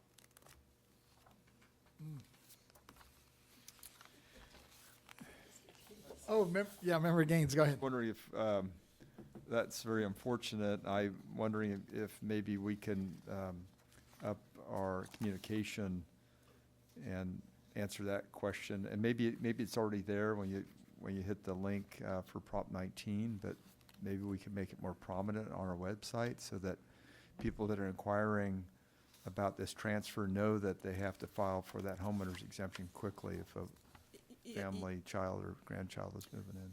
We have made it clearer on our fact sheet under the TRA page, and that fact sheet is linked on our property tax page, and also when you click on Prop 19. So we have made some changes, so that's clearer. With respect to this gentleman's particular issue, him directly, our Taxpayer Rights Advocates Office is aware of his issue, and will be reaching out to him. Oh, okay, wonderful. That's good to hear. Do you think, would it make sense to have a more prominent link just for homeowner exemptions, just so that people, if they've got questions? It might be useful. Let me work with Mr. Kim and our page layout. You know, to put something on the front page means something is going to have to take. True. So we have to make a decision what do we want to move over. Okay, Okay. thank you. Yes, Co-Chair Lieber. Thank you. Yeah, I don't know that this particular taxpayer's comments are germane to the veterans issues, but they are commenting on an important dysfunction of things, because had a constituent in that exact position, and I think she took care of it on something like the 367th day, and didn't get it, and appealed and didn't get the appeal. And so it's just something that there's probably a small number of people who would think about going to the BOE's website, but when you're in that milieu of trying to tie up all the loose ends on a parent's house and et cetera, it's a hard and fast rule when you're not at a hard and fast point in life. Yeah, that's a good point. Can I just comment? Yeah, Member Gaines, go ahead. Is there any sort of communication we could have with the CAA in terms of when they're processing Prop 19 related issues, that would be part of a packet or something? That, I mean, we can only suggest, but I believe that Miss Lee is on Teams, if you'd like to have her. oh, okay. Oh, here she is. Here she is. Yeah, Welcome back. Yeah, Assessor Lee, I don't know if you heard that, but we just had this question about the homeowner's exemption as it relates to Prop 19, and I don't know if, you know, when people are going through that process and working with the county assessor, is there any way that information, I don't know what needs to be completed or if there's a packet or something, but just getting that information to that child or grandchild that's moving in for the homeowner's exemption. The deadline. So I can't answer really for all the counties, but in my county, when there's a transfer of real property, we do send out the homeowner's exemption claim form. Okay. So hopefully the taxpayers will fill it out at that point. In my county, we have right around 30,000 single-family residences, and there's about 13,500 claims for a homeowner's exemption, which is probably pretty close to what is out there because, you know, there, of course, there is rental properties that would qualify. Mm-hmm. So we have not ran into the issue with Prop 19 as of yet, but that is something to be aware of. I will bring it up to the Assessors Association group and let them know that that's something to kind of watch for. So if somebody's applying for Prop 19, perhaps they can apply for the homeowner's exemption at the same time to get it, you know, inactivated or activated in time to receive the benefit of Prop 19. That's great. Thank you very much. I think we're good. Okay. Our last, we're running out of time because our next word group is scheduled to begin at 2:40 and it's 2:31 right now. We have 9 minutes, so We what do have we 9 have? minutes to wrap up and next steps and identify for the future work group meetings. Now, I know we kind of skipped over. We skipped over Mr. Young and and staff, Ms. right? Dowers, Yeah. but they did come up, I think, unless there's anything else you'd like to hear from them.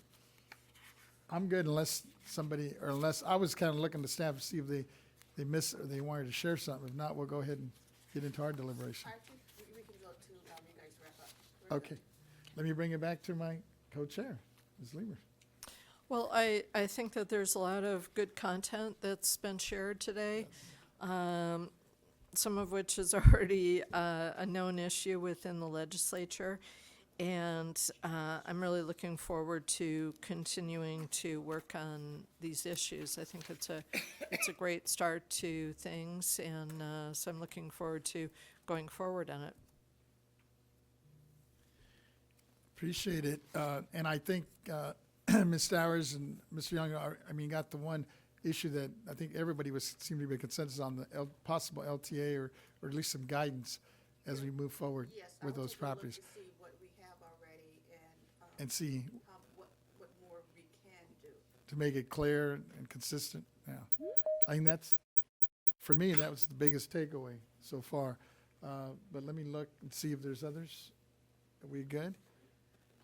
And we'll continue this. We'll definitely do a follow-up on this as well. And with that, I think we're good. Yeah, would you like to take a brief recess, and then we'll I guess we start can the take a next few one? minutes and then a little bathroom break for staff as well. Yeah, you do need to adjourn this meeting. Oh, wait, but don't we have a work group too? We do, but we'll want you to adjourn the work group for the veterans exemption and then Oh, I see what you're convene the saying. other work group. All right, so what do we have? 2:33, we'll officially adjourn this work group at 2:33, and then we'll reconvene in what do we say, 10 minutes? Is that good? Mhm. So that'd be 2:43. Mhm. Thank you.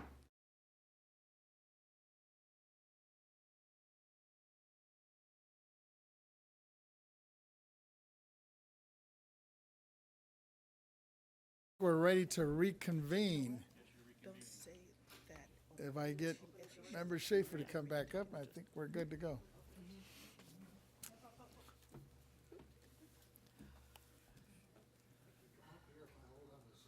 Grab onto it. Ms. Taylor, what's our second? We're going to start with our second work We're going group to now, start right? with your second work group. So we'll reconvene at 2:45. 2:45. Workforce planning, and just to confirm the participants in this work group, we have Mr. Vasquez as chair and Mr. Gaines as co-chair. We have Ms. Lieber, Member Schaefer, and Deputy Controller Emron participating. Our first item is greetings and introductory remarks. The work group consists of board members, the Assessors Association, and county assessors from large, medium, and small counties who will update and continue efforts to develop opportunities for recruitment and training of a statewide pipeline of skilled property tax workforce. Upon the conclusion of all meetings, the board work group will report back to the board with recommendations for possible actions. We will have as our speakers Honorable Antonio Vasquez, co-chair, member 3rd District, Honorable Ted Gaines, co-chair, member 1st District, and Honorable Christine Lee, President, California Assessors Association, and Kings County Assessor Recorder Clerk. And I know that Ms. Lee is on Teams. She's spending most of the day with us today. Yeah. Well, thank you. Let me open up, and then I'll turn it over to Member Gaines. This board work group was established back in October of 2019 to address significant concerns regarding the need for the BOE and the county assessors to recruit, properly train, compensate, and develop a skilled appraisal workforce. We all agree and expert, well-trained appraisers and auditor appraisers are absolutely necessary to keep our state and local property tax system healthy and to protect the interests of all property owners with fairness and equity. To demonstrate the need for skilled appraisals workforce, we will open this meeting with testimony by Paul, I believe it's Paul, and is it Tanisha Austin? property owners in Marion County who experience what means when the appraisal is done improperly and how it affected their lives. Before I ask the Deputy Controller to introduce Mr. and Mrs. Austin, I'd like our co-chair, Mr. Gaines, and then the CEA President, Christine Lee, who's on the line, to provide their opening remarks. I'll start with Member Gaines first. Wonderful. Thank you very much, Chair Vasquez. And I know our early discussions actually were prior to Prop 15, because there was a lot of concern about if that passed, what would we do from a labor standpoint? And we would be woefully understaffed, both at the county level and here at the BOE. But there are demographic issues that are still dramatic in terms of the retirement of baby boomers, which are a huge number of people in our country. It used to be the biggest generation. It's now the millennials have overcome that, but we are in the middle of that transition at both the county level and here at the Board of Equalization. And those issues are really amplified at the small county level, just because in some of these rural areas it's very difficult to find the right people that would be willing, in some cases, to actually move, and then the pay and sometimes the benefits are not as generous as some of the larger counties. So I'm excited that we're moving forward with this and continuing to examine this and figure out just how we resolve it. So thank you. Thank you. And let me ask our president that's currently on the line, Christine Lee, to give her opening remarks before we turn it over to our speaker. Good afternoon again. Welcome. So over the last couple of years, there have been recruitment challenges with many counties throughout the state, not just the small counties. It seems even the large counties are having some challenges and large turnovers of staff. Times have just changed and employees seem to be looking for something different than they may have several years ago. For my county, Kings County, there's a population of about 153,000 people and just under 50,000 parcels. We normally have 22 staff members budgeted, and it's not uncommon to have 5 or 6 turnover each year. Part of that is due because we are very close to a naval air base. And so a lot of times the spouses will come to work for us and then get reassigned to a different area and consequently give up their position here. In 2021, we had 13 staff members turnover. In 2022, we had 17 staff that left the office. There were various reasons, but pay and cost to commute were at the top of the list. Of course, we recruited and hired replacement staff, but it was challenging to get all the work done with the lack of experience throughout the office. I'm very happy to report that so far this year, we have only had 2 people leave the office, and we're hoping to stay on that track. So we have done a few things in our office. We have a 980 work schedule that's been in place for a few years. We implemented a work from home pilot program. Because of the staff being so new, we only do that 1 day a week for staff members. We're asking staff what their goals are, and if they're interested in promoting, if that happens to be within their goals, we offer training and development to try to help them achieve those goals and promote them as soon as they're able. Some employees are not as much interested in promoting, for example, as spending time with their children or families. When this is the case, we try to work with their schedules so that they can go into the 980 work from home, the 980 plan or the work from home plans. and hoping those would be a little manageable for them. Of course, we do not expect employees to work. We do expect them to work when they're at home, and we have production measures in place, but it does save them commute time. And of course, they would be able to spend their breaks and lunch times at home as well. We've swapped training with other counties that are close by. For example, I have one mapper in my office. So when that person retired and I replaced with a new person, Fresno and Tulare counties allowed me to send my new mapper for a few days to job shadow and learn from their staff. And he developed contacts too with those counties and their staff members, which was helpful for questions.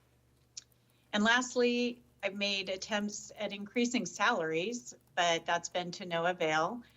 Our county is currently working with an outside consultant to review salaries and offer recommendations. It's a pretty slow process. It's going to take about 2 years before they complete the countywide survey, but I'm hopeful that increased salaries will help with retention.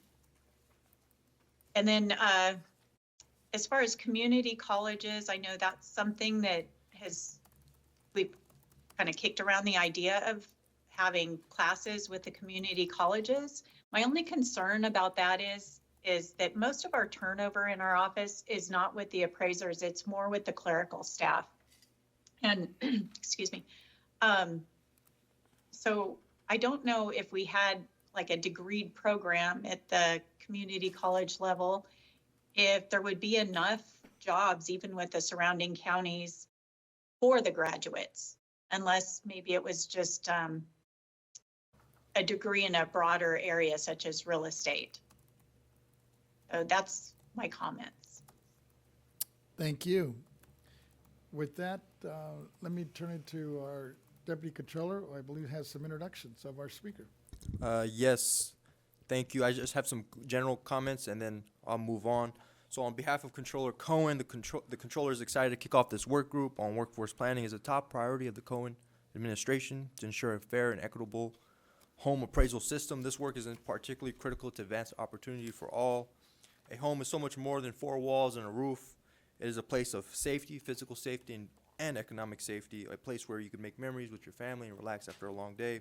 When it comes to the appraisal process, an appraisal is a critical element of the home buying and lending process as it establishes the value of a property as collateral for a home loan. One of the core benefits of home ownership is that a homeowner can build wealth by leveraging and growing that home equity. Greater home equity makes it less likely that homeowners will fail to repay a mortgage if they experience financial hardship, making the property valuation a critical input to the risk evaluations that surrounds the lending process. Home loan lenders hire appraisers specifically to provide independent, fair, and objective estimates of the market values of a property so that lenders can accurately evaluate risk. An appraiser's opinion of value is very dependent on that appraiser's selection of comparable properties and adjustments in weighing the appraiser applies to those selections. This decision has subjective elements that depends on the expertise of the appraiser and the appraiser's familiarity with the neighborhood, resulting in an estimate of the home's value. However, in what is supposed to be a fair and accurate process, we hear heartbreaking stories of black and brown homeowners who are told that their home is worth less than the house down the street simply because of the color of your skin. Many families of color are often forced to remove family photos, artwork, and other mementos in hope of receiving a fair valuation. According to a recent study by Fannie Mac, homes in majority black neighborhoods are valued 23% lower than homes with similar characteristics in white majority neighborhoods. The data and impact that this discrimination has on any person cannot be understated, and the pain and trauma it causes can last a lifetime. To be denied, devalued, and disrespected. It was 55 years ago the Fair Housing Act was signed into law with the goal of putting an end to housing segregation and prohibiting discrimination. But even after the passage of the Fair Housing Act with the goal of leveling the playing field, the racial home ownership gap is wider than ever. The black home ownership rate reached only 44%, while white home ownership rate reached 74%. Owning a home should provide a pathway to the California dream. Instead, the current system as is sends a message to families of color that you are not deserving of equitable treatment. As a board, we have a responsibility to the residents of California to address this issue in a precise and thoughtful manner. This isn't a theoretical issue, but it has real-life consequences for millions. The goal is to cultivate a diverse, accessible, and well-trained workforce to build a strong pipeline for the future So families in all neighborhoods of all backgrounds should be given a fair chance to live out their dreams of home ownership and build generational wealth. So I want to thank you. In regards to Mr. Austin's testimony, I understand that he was on a flight out of state, and he was going to call me right when he touched down. So if at your discretion, if we can move on, and once I get a hold of him, I'll make sure that he comes online. Thank you, Chairman.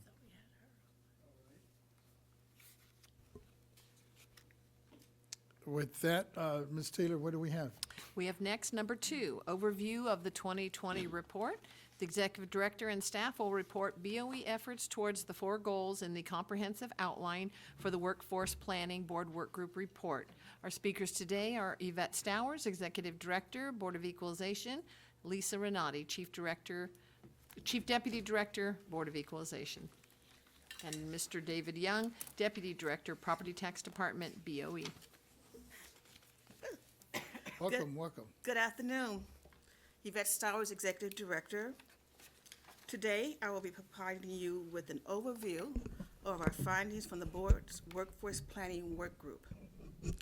In 2019, consistent with the BOE's duties to ensure uniform statewide property tax administration and their commitments to serve taxpayers through fair and effective and efficient tax administration, the Board of Equalization members' Workforce Planning Work Group was established to ensure the agency and county assessors have the workforce talent necessary for the successful administration of all duties and functions.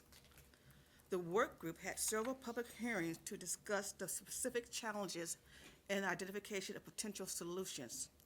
Throughout the work group meetings, the possible passage of split roll initiative Prop 15 brought forth many discussions regarding the significant increase in the number of staff which would be needed to implement the Prop 15. Thus, there was an urgent need to anticipate and find solutions to protect California's property tax program. After the November 2020 election and the unsuccessful passage of Prop 15, the magnitude of the workforce issue may not have been as pressing, but the core issues remained regarding retention, recruitment challenges, and augmentation of training programs.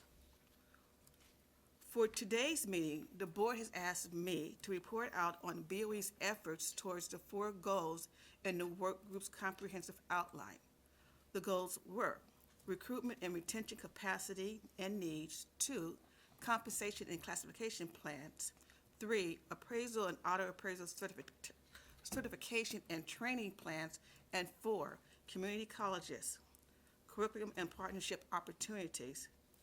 Staff has completed a summary report of the work group's initial 2020 findings and identified actionable approaches and solutions to address the challenges regarding the breadth and depth of need to recruit, retain, and train, compensate, and develop a skilled workforce and talent to expressly meet the needs of our complicated property tax system. Although this work group discussed skilled workforce for the entire state, including the needs of the county assessors, this report solely looks at the findings and conclusions applicable to BOE as a state agency. Under the board's leadership, the agency has worked diligently from 2019 to present to implement the suggested path forward and is proud to highlight the successes and achievements of this important work. The 4th summary report is attached to today's work group agenda. Ms. Lisa Renati, Chief Deputy Director, will provide an overview of the report findings and the work that we have done to date. Additionally, Mr. David Young, Deputy Director of the Property Tax Department, is in attendance should you have any technical questions. Before I turn it over to Ms. Renati, I would like to take this opportunity to thank her for the tremendous work that she has done since 2019 in addressing these issues. Ms. Renati? Thank you very much. Honorable members, I'm Lisa Renati, Chief Deputy Director, and today I'll present a summary of the findings of the Workforce Planning Work Group, including the challenges, the impact of those challenges, the paths forward, and the ideal outcomes. I've pared them down to 3 main subjects. Workforce assessment, that's our recruitment and retention challenges; appraiser and auditor appraiser training; and community colleges curriculum and partnership opportunities. Additionally, within each topic, I will present the results and accomplishments of the BOE in the implementation of our action plans over the last 3 years. For those listening, members and people participating remotely, a copy of this slide deck is attached to today's agenda. Should also be in your materials, members. And also there's a comprehensive report that's also included. So next slide. So workforce assessment, recruitment and retention challenges. When the work group was established, BOE, like many other government agencies, was experiencing recruitment and retention challenges. Next slide. Specifically, our job classifications were obsolete, and we also had outdated minimum qualifications. We had an aging workforce, and our compensation levels were not necessarily competitive. To explain our job classification issues in very simplified terms, in state government, agencies and departments can obtain approval to use what's called a statewide job classification. Those are attorneys, analysts, office technicians, administrative staff, and the like. Alternatively, there's a process, it's lengthy, for agencies can obtain a specific job classification that can only be used by that agency or department. At BOE, we have 8 long-standing positions that are BOE specific, meaning only BOE can use them. There are 2 tracks. One is an appraiser and one is an auditor appraiser, and there's assistants, associates, and seniors, and they culminate into supervisor and principal positions. At BOE, our specific use exclusion, positions rather, specify they have to have education and experience. And that's really important to know because this means that none of our positions are entry level. We can't just go out and hire recent college grads to fill our positions. Historically, this wasn't a big deal. We were able to go to the hire experienced staff from the assessors. We lured them with promotions, higher pay, competitive benefits. People like Dave over here. But in time, that well of experienced staff coming to BOE started to dry up. So over 30 years ago, the BOE decided to start, which is a very successful program called a Grow Your Own program. In order to find a true entry-level position that did not require appraisal experience, we looked to statewide classifications, those general ones that any agency can use. We found one called the Junior Property Appraiser. Unfortunately, the pay was not that competitive. At the time, remember this was 30 years ago, we were a big state agency, we had lots of tax programs, so we borrowed a position called tax auditor from another program. This classification, a little different than a junior property appraiser because it requires an accounting degree or accounting courses, but does not require experience. The pay is more competitive and similar to those at other tax agencies. And this worked fairly well. We went to college campuses, we recruited, we brought the people on staff. They had education but no experience. We were able to give them that experience. And then after the probationary period and some time passed, they were able to compete for our BOE specific positions. Unfortunately, in 2017, our agency was restructured, and we are now restricted from using those positions because they're agency specific and they remained with the tax program they were attached to. Slide 5. So after the restructuring, the impact of these identified workforce challenges was immediately felt. As noted in the work group meetings, we had difficulty hiring people, we had high vacancy rates. This led to a diminished workforce capacity, staff fatigue, and low morale. Next slide. To combat these issues, at the conclusion of the workforce planning work group, the agency implemented a plan with ideal outcomes to remedy our recruitment and retention challenges. This included creation of a recruitment team and activities to attract large pools of diverse, highly qualified candidates, improvement of our hiring processes for efficient and effective hiring, implementing plans for knowledge transfer and succession planning with the ideal outcome of lower vacancy rates, increased production, and less staff fatigue, and also improved employee morale. In determining our implementation plan, we need to determine what was within our control as a state agency. We are in control of how we recruit, and we're in control of the efforts made to cast a wider net and perform targeted outreach efforts. We can also update our duty statements and make them more accurate and appealing to more people. We can also examine our classifications for obsolescence. We also had to come to terms with what items are outside our control. At BOE, as an agency, we have no control over salary, benefits, labor relations. Those are all handled by CalHR, and the legislature. We also need formal approval for any changes to our classifications or those minimum qualifications needed to come on board. This process can take years. But we were not deterred. We moved forward. We had implementation plans to moving forward using the work group findings and their ideas so that we could make significant changes. Those changes were that we could take a hard look at our recruitment processes and succession planning, and we can bring fresh eyes and new perspectives to the table to see how we can do things better. Despite the obstacles, we could perform an in-depth classification study, and which could then possibly assist in a salary study.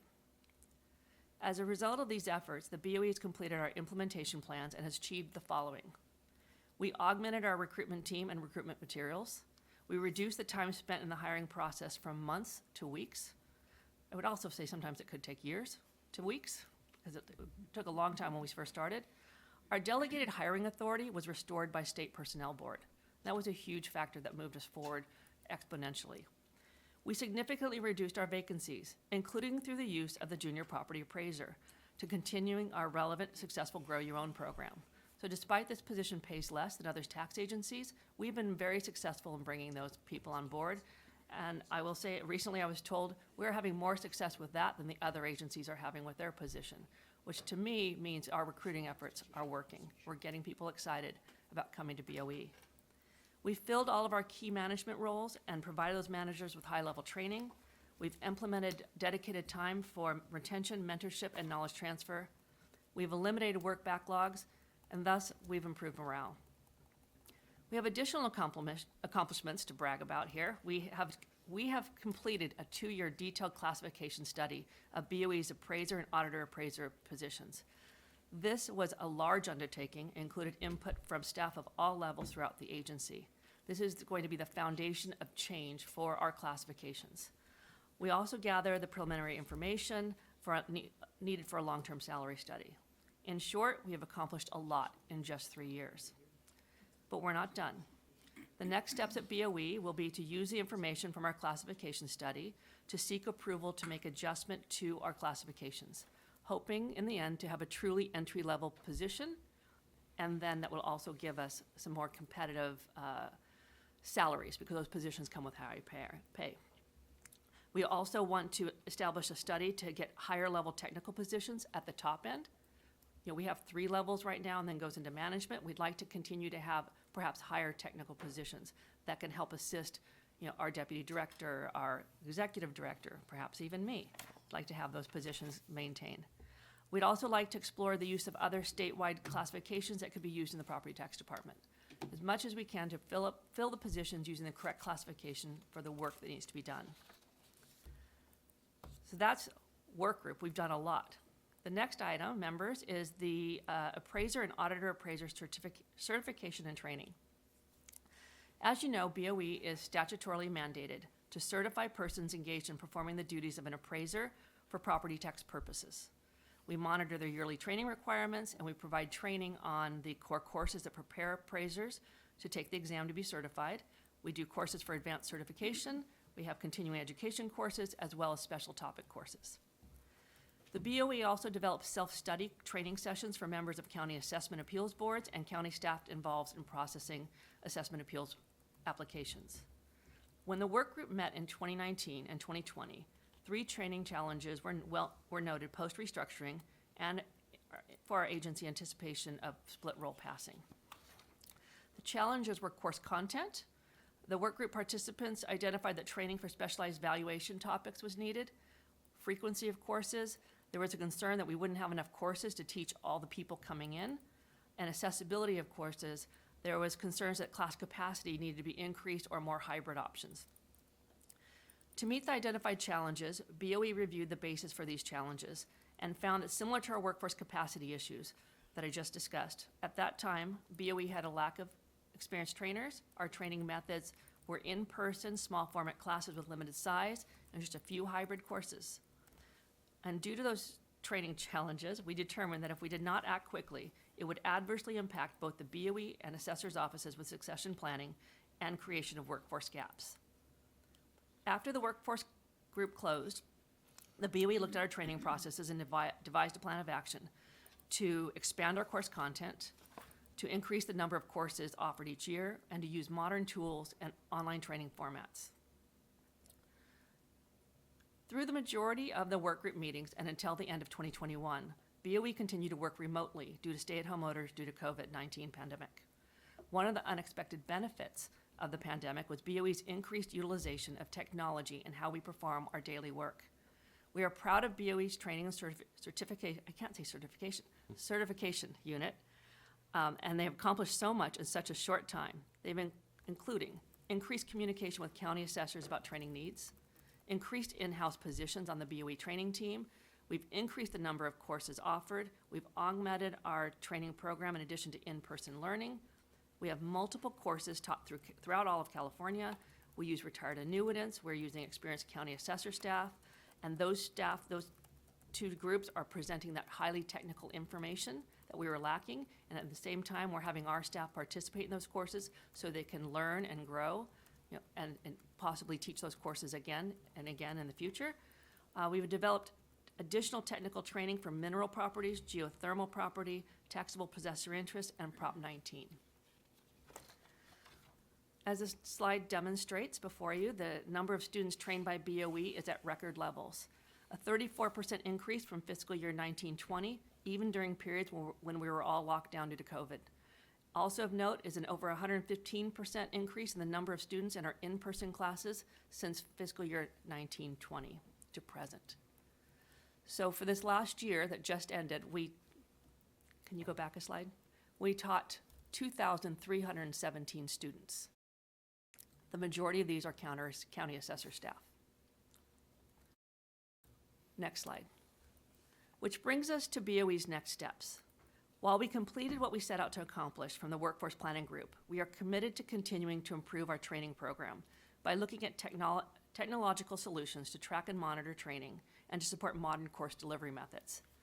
Additionally, as we will discuss during the Executive Director reports, we are also working on the restructuring of the Property Tax Department and units to allow greater focus on core duties, including training.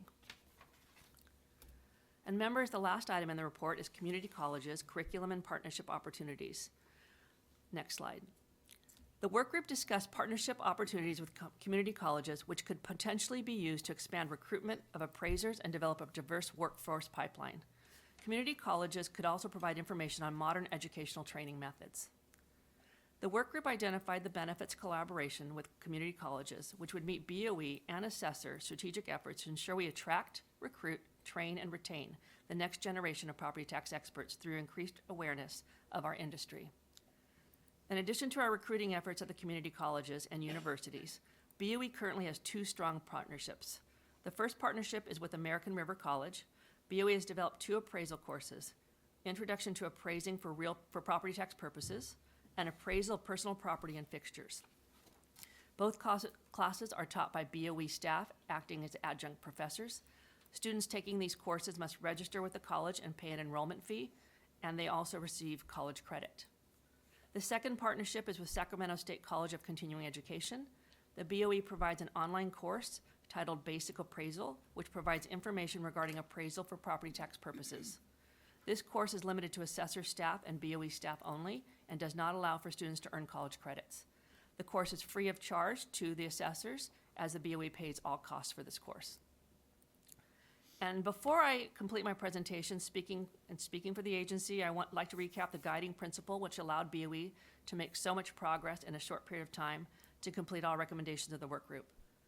And that is, by investing in individuals, we are simultaneously investing in the industry, leading to a promising future for California's property tax system. This statement was true in 2019 and remains so today. And I'm available to answer any questions you may have. I'll start with a couple. When you're looking at the appraisers that are out there, I noticed when a property goes into probate, we have nothing to do with that piece of it, right? I understand it's like there's special appraisers for that. I'm going to let Dave answer the technical questions. No, that is, good afternoon again. David Young, Deputy Director of the Property Tax Department, for the record. You are correct. When it goes into probate, it's usually a function of another department looking to figure out where potential heirs stand and where they stand in line to inherit certain properties. It is usually not a function of the assessors. And so who trains there? I guess it's a specialty, I'm assuming, right? Of some sort? Yes. If it goes into probate, usually it depends. Usually, I believe the probate function is. I know franchise tax board may have some appraisers that figure out what a certain property is worth in order to figure out the probate, but it is not something the assessors nor do we do typically. I guess I bring it up because I guess a little bit later, we're going to be talking about how some properties are undervalued and others are overvalued. Who determines those standards? Or or does anybody regulate those standards? If it's not us. The appraisals are done for a multitude of reasons. One of them being probate.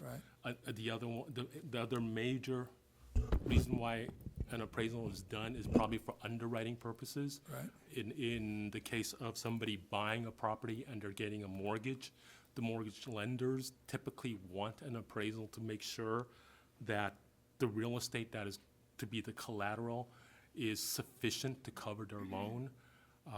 So there are other governing agencies that basically certify somebody to do an appraisal for underwriting purposes. The Bureau of Real Estate Appraiser is probably the main governing body for that in California. Yeah, I was wondering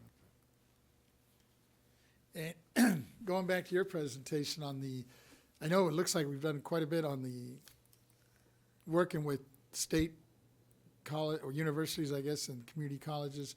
And I know before COVID, we were really moving on this pretty quick, and then all it just everything got kind of put on hold. What's been the success? You kind of touched on it now, up here, at least with Sacramento. I guess it's Sacramento State you're working with, and then I guess one of the community colleges up here. We're using those courses to help and I'll let Dave if he wants to jump in. We're using those courses to augment our training programs. The one program that's through Sac State is the one that BOE staff, BOE members and their staff and assessors can take. It's a basic appraisal course. It's online and it's self-paced. The other classes are also basic appraisal for property tax purposes classes that we're offering.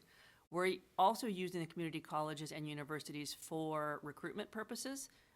We use the community colleges to find those people that have probably a second career. They have experience or they have education.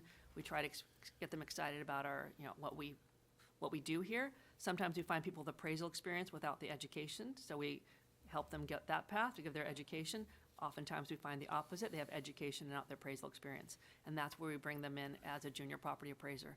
Same thing at the universities. We still maintain our presence because we're hopeful that we will get approval to change our minimum qualifications, and then we'll already have that pipeline in place. Right now, we're out there every day trying to drum up business, not every day, but it seems like every day, drumming up business, and one day that'll be fruitful. And right now, even if they go to another agency, they'll still think of BOE, and maybe when they're ready to come by, we can get them to come back in a different capacity. So that's what we're using the community colleges for, because remember, we have to hire people that are already appraisers. Right, and I guess at one point, and David, I guess you were part of this group at the outset, we were trying to figure out a way to kind of fast track this, almost like creating like an emergency credential they did for teachers back in the day, but doing it for appraisers. And then they got kind of sidetracked, and I just don't know where that's at. Yeah, so the county that was probably the most ahead on that was probably LA County. Yeah. LA County set up a program where LA County is a county that's treated just a little bit different from every other county. They actually have their own certification and their own training program. And what they were trying to do was basically offer some of the classes that they were teaching and have one of their community colleges do that. The last I heard, I understand that they were able to get a community college to teach some of their core classes. They have a one-year program. The LA, a community college in the Los Angeles area teaches it for LA County Assessor's Office. But my understanding so far that is just for people that are already hired into LA County Assessor's Office. I have yet to hear that they've actually opened it up to anybody who wants to register and wants to take the class. The board actually was in the forefront of that. We, Right. as one of our very first classes that we offered was through the ARC, the American River College, Community College System. We went through and we gave them our curriculum. They taught it, but it became an actual community college class. Registrations, fees, and everything is through them. We are actually their adjunct professors, and we teach that. Looks So, like that. yeah. All right. Member Gaines, go ahead. Thank you. First of all, great presentation. I really appreciate the depth and the history because it clarifies everything, and a lot of progress has been made, and so that's very encouraging. And you mentioned the outreach to community colleges and CSU. Have we had success in hiring through either of those avenues?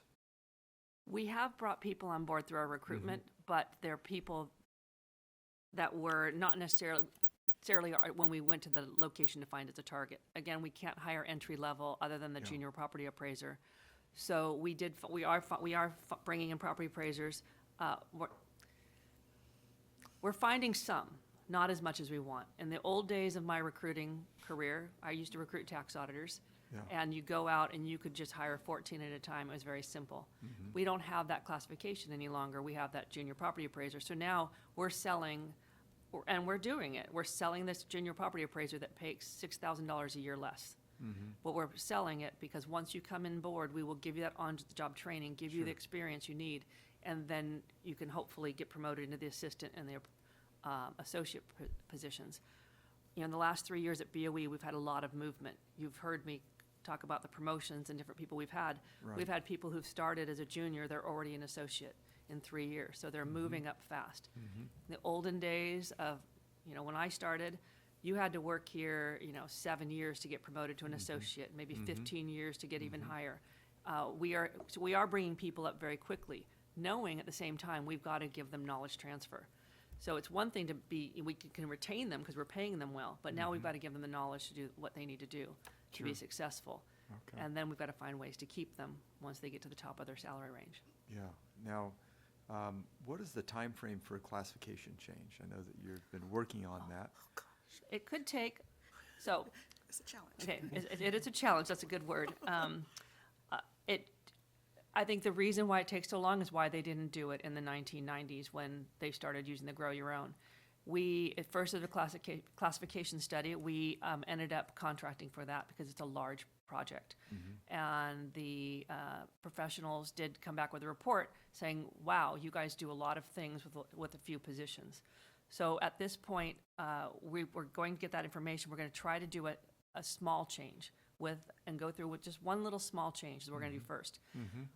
We've got to write it up, ask for permission, go to Cal HR, then after Cal HR, go to SPB, get on their calendar and get it done. We also have to talk to labor, see if labor's okay with it. So it's a long process. Yes. I would say 2 years, maybe more. Okay. That's just to be on the outside because I don't like to overpromise. I mean, I'd love to come back here in a few months and say, yay, it's been done. But I probably would be too ambitious to say so. It's going to take incremental change. If we try to do a huge change, that will take a lot longer. So our plan is to do small incremental changes. That's great. And I'm glad it's been working, I'm glad you've been able to work with what we have and still be successful with that recruitment. And it sounds like it's an accelerated program, right? For a new hire, you take a lower pay, but you have the opportunity to move up faster. So Exactly. It's worked out for us. And recently, as I said, I have been told by Cal HR that we're filling more junior property appraisers than they're able to compared to tax auditors. We still would like to use tax auditor instead, because it brings more money in for the employee, but right now, we're limited to what we can use. Okay. What about, we learned a lot through the pandemic. More folks are working out of their homes. Does that work for BOE? We have been we've done it. Well, originally, we were full-time telework. I remember, yeah. And before COVID, some people were able to work on working remotely. Those would be more of our audit staff, and certain staff could work remotely and work at home. But for the most part, BOE worked in the office. After COVID, now with our telework plans, staff work 3 days at home and 2 days in the office. And we've maintained that and since inception, beginning of 2022, and that's been working out for us. Yeah. We're always evaluating. We are working on an evaluation right now of looking at our metrics to make sure that our metrics, we're still hitting numbers, and also seeing how we can maintain teamwork and relationships. And it's been a large project. Actually, Kathy's been working on it, so I'm not going to take credit for her, but it's a large project to make sure we're still productive. great, Are yeah. we still meeting our goals, and are we still engaging staff? Yeah. Because I can imagine those people we hired during COVID, we hired them, handed them a laptop and told them to go home. And so we trained them all remotely. Yeah. And so now we're trying to integrate them into our culture. Is that helping with recruitment of new hires? I think everyone's offering working at home, so I don't think it makes us any different. So I think, yes, but I don't think it's anything new that we're doing. You're just kind of staying even with the competition. And allowing alternate work schedules. We allow people to start early, work a regular 8-hour day, but start early. We have others that work an alternate work schedule as described by assessor, that, where you work 9-hour days and then get every other Friday off. Sure. So we have those available. Great. I also Wonderful. would like to add, this is for Deputy Controller NY and Special Controller Cohen, because she's going to love to hear this. We also improved our recruitment team to be more diverse. So our team is a mixture of those who employ some of our newer employees, the ones that are a little younger, who you're more likely to go to, but also some with experience, because you want to go pick that person's brain. And like I said, they're very diverse in the demographics, and that's been very helpful as well. Very good. Wonderful. Well done. Thank you. Member Schaefer, go ahead. Mr. Noddy, you mentioned you have 3 days at home and 2 in the office as a work schedule. That's available to our staff, yes. What about 3 days in the office and 2 days at home? I mean, how do you decide how precise to be? Well, the rule is that you can work up to 3 days a week at home. So you're able to come work 5 days a week in the office if you'd like, but you can work up to 3 days at home. So That applies to us, too. the members, you guys have your own rules. Thank I think you work 24 hours a day, so. Any other questions? I think we're good. Thank you. That was a great presentation. Thank you. Ms. Taylor, what do we have next? All right, what we have next is topic 3, updated workforce assessment, recruitment and retention capacity and needs. This is an update on current needs, recruitment efforts, successes, challenges, current and projected attrition rates, and current opportunities for modernizing recruitment and retention.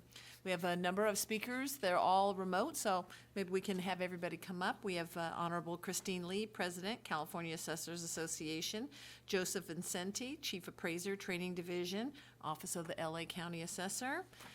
We have Honorable Kirsten DePaul, Modoc County Assessor, and possibly others. I'm not sure if they're on. Don Gakel? I thought I saw Don on Don there. Gakel, Stanislaus County Assessor. I think looks like I see his He square. popped his in and then he little- popped out. Yep. Uh-oh. There we I go. hear him. Okay. I don't see him now, though. And we were also expecting the Honorable Jim Rooney from Amador County Assessor. So perhaps they'll come on. Welcome, welcome. Oh, there he is. Okay. There he is. The- Who's taking the lead here?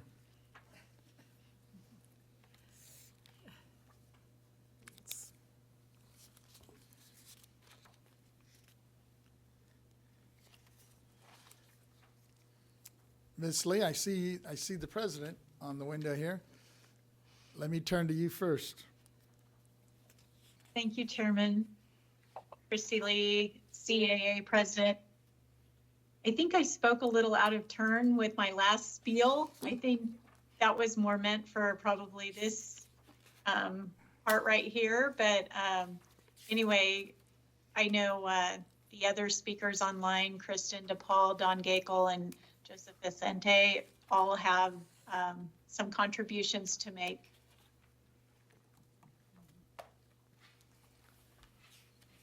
So do we want to start with Ms. Assessor DePaul? Sure. Okay, I did reach out to some of the other small counties to ask for input on these topics, so I'll share their thoughts as well. We'll start with number 3. A couple of counties had mentioned it taking years to fully staff their office after they had vacancies. Most counties said they rarely hire anyone with experience in the field or even classes concentrated in the field. Shasta specifically mentioned seeing fewer and fewer qualified candidates during each round of recruitments, with multiple failed recruitment attempts for an auditor appraiser. And hiring auditor appraiser seems to be the largest concern among the counties. My auditor appraiser recruitment years ago ended in hiring an employee with a degree in dance. Since then, she has been handling the real property side and working business personal property statements, and I've been doing the audits and signing off on every business personal property statement for years. She is taking accounting classes through an online college, but we don't have any colleges in the county, so she's been doing it all online, and the process can take years while she's working full time. It was noted that counties did appreciate the wide range of candidates that could be certified in the appraiser position under the current guidelines. And obstacles for recruitment in small counties seem to be the rural location, affordable housing, low wages, growth opportunity, and commute times. Inyo County specifically cited that most of his employees commute 84 miles a day round trip. So on the success side, Shasta mentioned that they were most successful when they had recruitments around the time of college graduations and had posted positions on college sites. Leslie had reached out and had discussions with professors and courses related to mapping and mapper positions. And she had mentioned that creating the position of an appraiser aide was helpful in creating a path for appraisers. As far as needs, most of us have been working through and are still anticipating retirements, as was mentioned earlier. And also mentioned earlier, our pay scales normally can't compete with larger counties or private industry, and our offices are suffering some attrition from employees leaving for these reasons. Thank you. Who do we got next? This is Don Gakel. I'll go ahead and go. It's good to speak with you. I was just reading through a memorandum from October of 2020, and Stanislaus County, I was a summary of comments at that time, and it's amazing how many of them are still accurate. We are a county of about 163,000 parcels and 558,000 people, which puts us in, I guess, what we generally consider as mid-sized county, although by population, we're in the top 1/3 of counties. We have 61 full-time staff now. Our biggest challenge is still recruiting qualified auditor appraisers, just as in the smaller counties. I spoke with medium-sized counties in the San Joaquin Valley. That was a common theme. It is extremely difficult for assessors' offices to find qualified auditor appraisers, qualified applicants, in that they meet the 18-unit auditing requirement or have a degree in auditing in accounting. So some of those challenges have remained the same. In our county, we've actually seen a lot of the silver tsunami go away. I think I, among and a couple of other employees, are the last of the baby boomers in the office. So I'd probably be the last baby boomer to walk out the door. So we've gone through a tremendous amount of turnover in our appraiser ranks. We have about 19 appraiser 1, 2, 3, which would be our entry level up through journey appraiser. 13 of those appraisers have been hired since COVID in 2020. So our average experience level among appraisers is about 1.5 to 2 years, which is as low as it's been in a long time. That creates a number of problems. We have had over the past few years back-to-back recruitments for appraisers. I would say that a year or two ago, the recruitments were terrible recruitments. The number of qualified applicants was extremely low, and that resulted in frequent recruitments. Although I would have to say that in the last couple of recruitments, we've seen a significant increase in the quality of applicants. So that's been a positive sign. We went from a vacancy rate of about 17% to now we are almost fully staffed. We have one vacant appraiser position and one vacant appraiser tech position. Our appraiser tech positions are those entry-level positions where people can be hired with less than a college degree and perhaps some experience. They can get experience in the office, and generally those people will, after a year or two in the position, apply for an appraiser job. So it is a place where we can get some training and then be able to hire somebody who's familiar with our office and has some training behind them. So that's kind of the state of recruitments. We use flex schedule.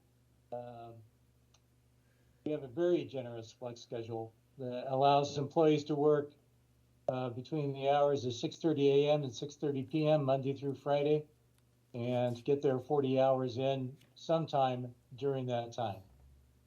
We did do remote work during COVID, and but that was on an emergency policy. When COVID ended, the county didn't have a permanent telecommute policy, and so we brought everyone back to the office, and we do not at this time allow telecommuting, work from home. We have, for recruitments recently, participated in job fairs at Stanislaus State University here in our county, and at job fairs put on by the county. It'll be interesting to see if any of the applicants in our current recruitment found out about our office through those. I'm anxious to see.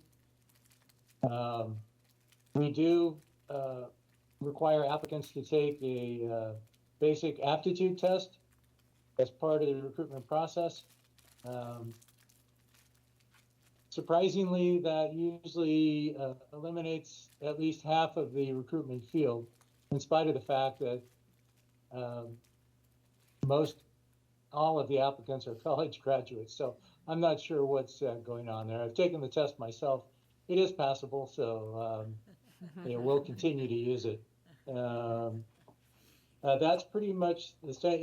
Among the counties that I talk to, in Tulare County, Merced County, San Joaquin County, there are varying levels of vacancy right now. San Joaquin County reported close to 22 to 25% vacancy in their office right now, but their quality of their recruitments is improving, and they're optimistic that they'll be able to eliminate that vacancy. One of the biggest problems Tulare County reported, which is a problem that we have, is insufficient pay for their clerical staff, people who are processing changes in ownership, reviewing deeds, exemption work, appraisal support. Most of those people on top of a high turnover rate. If they have the qualifications, when they get enough time in, they're applying for appraiser jobs. And so there's a tremendous amount of turnover at that level. We've noticed the same thing. We are just beginning to use Just Appraised, a optical scanning software to assist us with deed processing. And it looks very promising. We're hoping that that will allow us to focus more on increasing pay for the real serious work in more complicated change in ownership situations that's necessary. Again, all counties, the auditor appraiser issue, I think that's something that needs to be addressed in could be multiple ways. But most assessors that I talk to feel that the 18 units of accounting requirement is simply too high and more than perhaps we need for the level of work that is required of our auditor appraisers. And that might be something we need to take a look at in order to get, we get a significant number of applicants with business degrees, people that we know could probably do the job. They seem very competent. They have some accounting, maybe 12 to 15 units, but they don't meet the 18 unit requirement and we can't hire them. It makes it very difficult. We were extremely lucky to find in our last auditor appraiser recruitment an existing county employee who applied and met the qualifications. But that's just luck. That's not the typical situation. I think Tulare County said they have 3 vacancies in their auditor appraiser workforce, which is about half. And they're having a really difficult time recruiting. So that's an area that really needs to be looked at. Anyway, I think that's the end of my comments for now. Thank you. Who's next? Thank you. I can go ahead and go next. If you give me a moment to share my screen here. My name is Joseph Vicente. I'm the Chief Appraiser of the Los Angeles County Office of Assessors Training Division. I'd like to thank Assessor Prang and the BOE for giving me the opportunity to speak with all of you today. I have a short presentation here regarding our updates for our workforce to discuss some of our office's training programs, recruitment challenges, and possible improvements.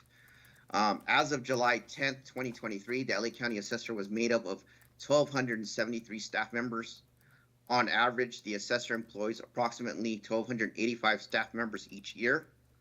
The bulk of our team is made up of appraisers with an average of 610 appraisers for 2023. Obviously, this is not unusual considering that we are an assessor's office. So, the bulk of the staff should be made up of appraisers. The remainder is made up of various non-appraisal staff, such as administrative services, IT mapping, and clerical support. Over the last 10 years, the average rate of attrition for all staff is 7.2%, which is 1.2% higher than the average rate of attrition for appraisers, which is 6% over the last 10 years. The following table illustrates the number of individuals that left the department, the number of employees, appraisers, and the attrition rate over the past 10 years. Again, these numbers are current as of July 10th, 2023. So go ahead and take a moment to look at all the numbers here. As you can see, this goes all the way back to 2013. Over the last 5 years, in particular, we have seen some of the highest attrition rates over the 10-year period. In particular, 2021 and 2022 had attrition rates as high as 9.1% and 8.5% for all employees. For appraisers, the attrition rate was 9.4% and 8.4%. These rates reflect the challenges posed by the COVID pandemic. We believe that was sort of the impetus for a lot of people leaving at that time. In addition to that, our office has had some technology changes. We are implementing a new system within our office, and sometimes some of the more senior appraisers are hesitant to take on and learn new systems. And so that's kind of an impetus for them to leave. Although we're only 8 months into 2023, we are seeing improvement in our attrition numbers. Furthermore, the average rate of attrition for appraisers in 2021 and 2022 is far greater than the 6% average that we're seeing over the 10-year period, which kind of amplifies the fact that this was probably an anomaly that we're seeing. This graph illustrates some of the numbers I spoke of in the prior slide. On average, the department lost approximately 34 appraisers each year, and for the 2 highest years of attrition, the department lost a total of 98 appraisers, leaving the total number of appraisers in 2022 at one of its lowest points in several years. Please keep in mind that from 2018 to 2020, the assessor's office in LA County had a hiring freeze, and we didn't hire or onboard any appraisers during that 2-year time period. Some of the things that we're doing to mitigate this is that in 2021 and 2022, we hired more appraisers than any other time in the history of our county. In 2021, the department hired 54 real property appraisers. And we also hired 24 personal property appraisers. So unlike some other counties, we do have a small distinction in terms of personal property appraisers. Many of them do not have the auditor appraiser designation. They simply conduct business appraisal and valuation. For 2022, we actually hired 70 new RP appraisers and also 30 new PP appraisers. So the PP appraisers are currently on schedule to complete our ATCP program next month. The RP class that we just hired is slated to complete our appraiser training certification program in late October. Some of the things that we're doing to improve some of the hiring is try to offer a more consistent hiring pattern. We are also planning on combining the RP and PP candidates into one cohort. In the past, we've hired separately real property and personal property appraisers. We believe that consolidating our efforts would reduce costs for onboarding and training, and it lessens the duplication of efforts. Considering much of the time provided to appraisers, such as foundations and assessment practices, is identical, it makes sense to combine the training. As far as retention is concerned, we offer various schedules, including hybrid telework, 980 flex schedules, regular 540s, and varied start times. As far as auditor appraisers go, we do offer assignment bonuses. The office also allows for travel to different states when conducting audits of companies with headquarters in other states. Unfortunately, there's no longer the CC case scenario anymore, but we do offer still some travel to do auditor appraisers. Some of our recruitment efforts involve working in conjunction with our public affairs unit. We take a multi-pronged approach to advertising jobs, utilizing social media, YouTube, Instagram, Twitter, etc. We also work in conjunction with local news. They provide reports on various happenings going on with the assessor's office and publicly post jobs. We also work closely with the County Department of Human Resources to ensure all job postings are made available to the public on the County of Los Angeles job website and other government job websites. In terms of future modernization, we hope we can expand out to reach recruitment at different and participate in different college and university job fairs. Unfortunately, as most of you know, the field of appraisal is generally unknown. New hires do not typically seek to become appraisers and usually fall into the career by happenstance. I think we can do a better job of increasing awareness of the profession. One possible solution is to work in conjunction with the BREA, which is something that was mentioned earlier, and free appraisers to increase awareness of the field of work. We would like to put this, this job more in line with other more popular positions, such as real estate agents, brokers, and analysts. One of the other career paths that we're offering for appraiser is we do work with Rio Hondo College, and we have an appraiser assistant program. Historically, in order to become an appraiser, you had to have a bachelor's degree. LA County now offers an alternative career path to becoming an appraiser in the form of the appraiser assistant program, where the program requires them to enroll at the college. They must complete a minimum of 60 units and 4 tuition-free non-credit courses, which include real estate principles, real estate appraisal, California property tax assessment, and career preparation for 21st century skills. Upon completion of the coursework, a certificate is awarded on an opportunity, and an opportunity to apply for an appraiser assistant position is offered. Once the program participant completes the 2 years of work as an appraiser assistant, they become eligible to apply for the appraiser position. We believe this program has the potential to provide LA County with more desirable appraiser candidates due to their exposure to appraisal work and the experience gained working in our department.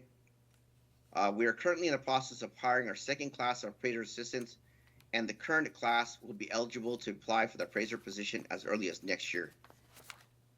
One of the major challenges that we have is that all of our appraisal staff are homegrown. So they all complete our appraiser trainee certification program, and all appraisers up to our senior managers have participated in this program. So we have to have a high quality, effective and efficient training program, and we have to really seek high quality recruits. And this can be a challenge when you consider the other options for people in terms of career paths. Thank you. Thank you. And thank you to all the presenters. I think your presentations really brought, at least to me, some good updates and testimony on what still needs to be happening and some of the challenges we have. Some that I really didn't foresee back in 2020, but here we are 3 years later. I think it was good to get updates throughout the state here, hearing from the large, the medium, and the small counties here. And obviously, I was listening just on the last presentation from LA County being so big, having so many more resources. They're obviously on a whole different track, but it was helpful to hear from the others, especially in terms of what we need to do and what we could do on our end to try to fast track or at least move some of these processes moving forward. It's my understanding, I think we might have well, no, we got another 4 minutes. Let me turn it to Member Gaines before we. Oh, great. Yeah, thank you. Go ahead. Yeah, I just wanted to focus a little bit on our smaller counties, and I'm wondering if Assessor DePaul could you just tell us a little bit more? It sounds like you are kind of using that homegrown opportunity where you find someone that you think is competent and go through a training process. Right. Our county actually offers a program where they will pay for a community college or for a college of their choice to go through programs for some of our staff. And I believe that's partly because we don't have a college within our county. Yeah. But it's available to staff of any of our offices to further their training and et cetera. So for us, it worked to take some college classes and work towards an accounting degree for our auditor appraiser. So those are those online? Yes, they are. Yeah, okay, very well. And you have vacancies now? No, we're fully staffed at this point. We are looking at losing another person in that position within the next 6 months, though. Oh, okay, all right. Well, thank you very much for that perspective. I really appreciate it. And I wanted to also ask, Assessor Gagel about the no telecommuting. I thought that was interesting, given that you've got a pretty big staff, 61 employees, yet you only have one vacancy. So that appears to be working in Stanislaus.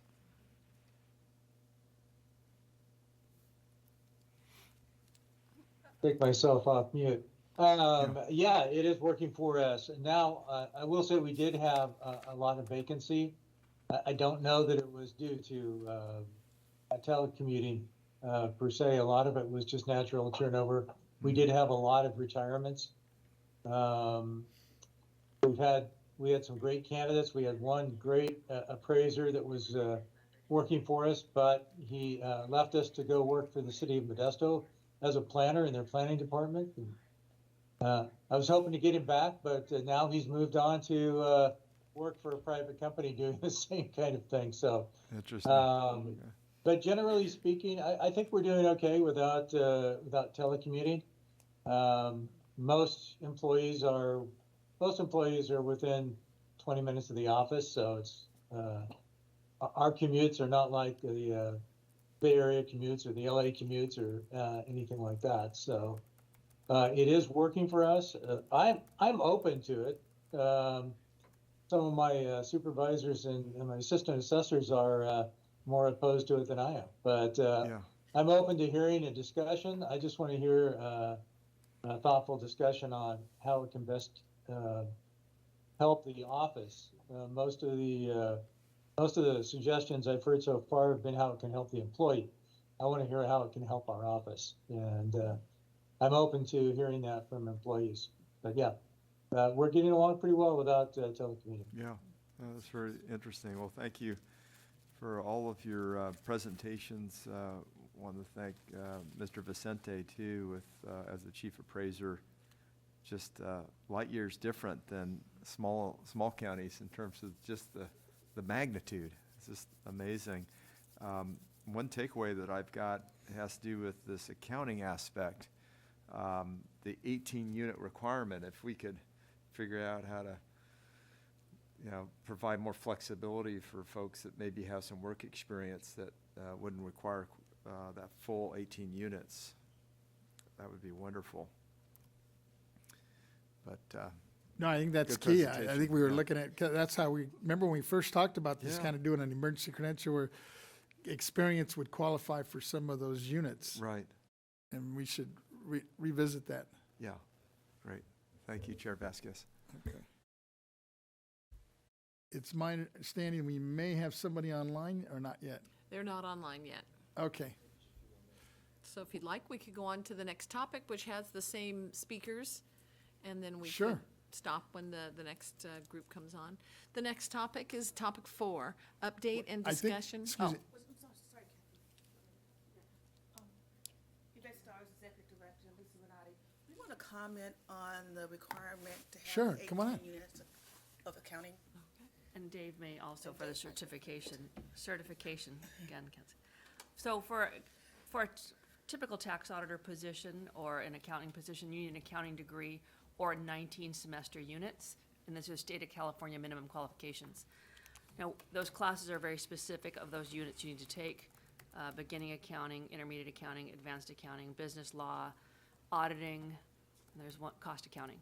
And we have no authority as a state agency or a board to change those minimum qualifications. Those come from Cal HR. So typically, most candidates do have an accounting degree, and that's why we try to recruit for people for our auditor appraiser positions at like an accounting. There's accounting groups within colleges, business colleges, and go look for specific accounting grads. If not through an upper mobility program, you can help people that have perhaps a history degree to go through and, they can take those other college courses to get those 19 units. And they're for the certification process. But wait a minute, Oh. in addition to all that Ms. Bernardi just said, for the auditor appraiser, it is by statute. RTC Section 670 requires the accounting classes. So if there was going to be any change, that's a change in law. But you have to, in my opinion, I understand that some may feel like you don't need it, but if you're looking at opportunity and growth and a higher compensation, you having that college degree in accounting would help the argument to have higher pay in the future. But you know, along those lines, I remember when I started teaching back in the day at USC, the emergency credential, we still had to take, like in this case, you have this 18 unit requirement. You still had to take those units. It's just they allowed you to, with an emergency credential, and I'm wondering if the same thing we can do here, you give them like an emergency appraisal certificate with the understanding they only could maintain it as long as they're enrolled towards finishing the 18 units. And we were able to get, they were able to get away with it back in the day. And I was wondering if there's something similar. So you're not looking for, because, you know, and I think what I'm hearing is we're not saying that we want to bring it down to 12 units or something like that. No, you still need to take whatever it is, if it's 18, whatever the basic or the minimum is, but allow these folks to perform under some supervision of some sort and give them this emergency certificate while they could still earn something, but they have to be enrolled. So they might be enrolled in a class in the evening or something. I follow what you said in emergency. I'm gonna let Mr. Young talk about when you don't have the accounting degree and Sure. the restrictions for placing something on the road. Of course. So there are, as both Ms. Renati and Ms. Towers mentioned, the two main ways to get a designation in order to do audit work for ad valorem taxation is either the degree or the number of classes. There is actually a third way of doing so. If you can pass a civil service exam, it's an equivalency exam for accounting or auditing, then we can certify you to do basically an auditor's position. So there are three ways: degree, education, classes, but not a degree in accounting, and you can also take a certification exam. Like a challenge exam or Like something. exactly. So many counties have them. We actually have one. So the board has one. If their county does not offer one, the board has one. You can opt to take the exam through the board. If you pass, then you can be certified for it. Oh, that's good. Okay. So But we can't hire you if you don't have the education and the specific education or experience. So Even if you take the exam? BOE cannot hire people that don't meet the minimum qualifications. Well, I for thought the- that was one of the minimums. There's two requirements. One is what is actually in the minimum MQs for your hiring position, and BOE has their own, LA County has their own, and then there's a separate issue of what can you have in order to be certified. Usually, ideally they should match, but they don't always match. Some MQs for certain counties, they may have a higher minimum requirement. They may actually require a full accounting degree. They may not accept somebody with only 18 units, even though they may qualify as being certified to do audit work for ad valorem tax purposes. So you gotta look at both issues, what's required for that position as the MQ and what's required for a certification in order to do that type of work according to the state requirements. Okay. Not an easy Yeah. topic, obviously. We'll follow up on that, because I'm hearing that we might have our speaker on the line. Oh, perfect. So let's get back to this, and we'll continue with this panel as well. What do we need to do to bring them on? Are they on? Ms. Taylor? Yeah, what would you like to introduce the speakers? wanna do the Please, yes. introduction? Are they able to come onto the screen? Yes. By any Mhm. chance? We could ask the assessors to turn off their screens so we can have our other speakers come on. However you like. Okay, let's do it.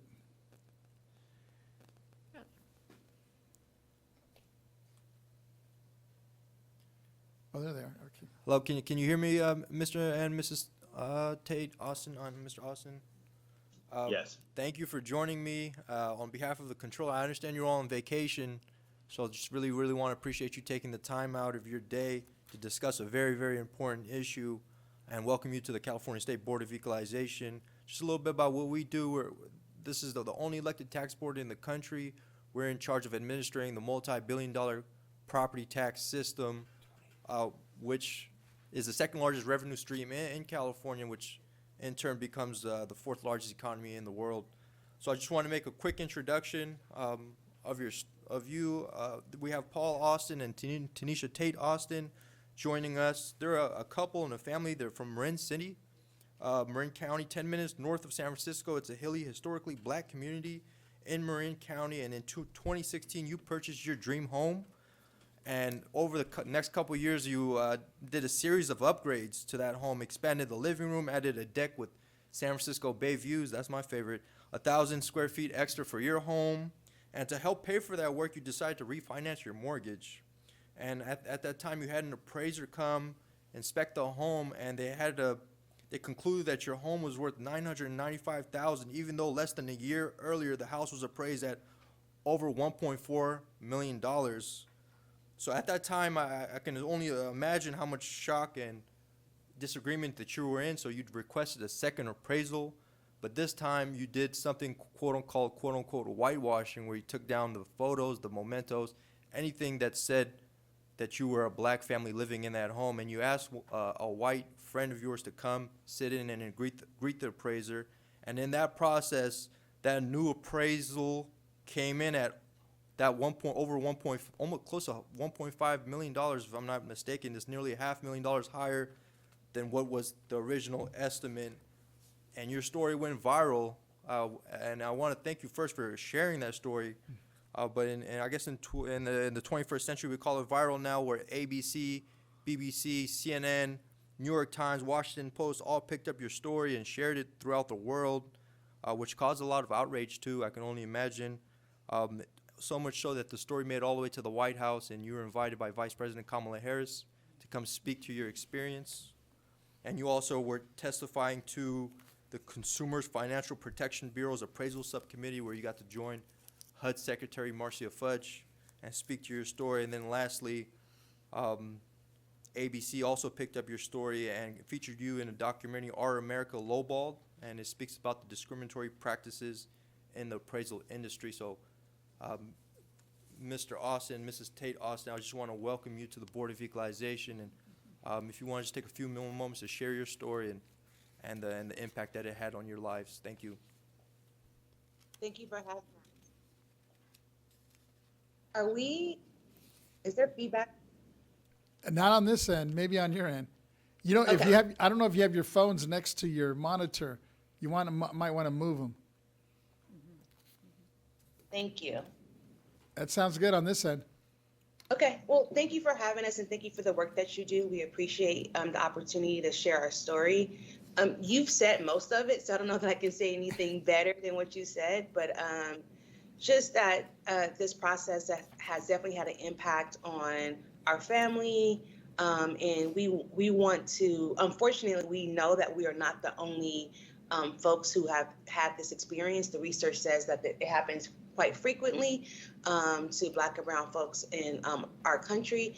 And so we wanted to use our voice in the platform to make sure that people knew, that this was an issue that we're all facing, and collectively that we have to do something about this in order to make things better.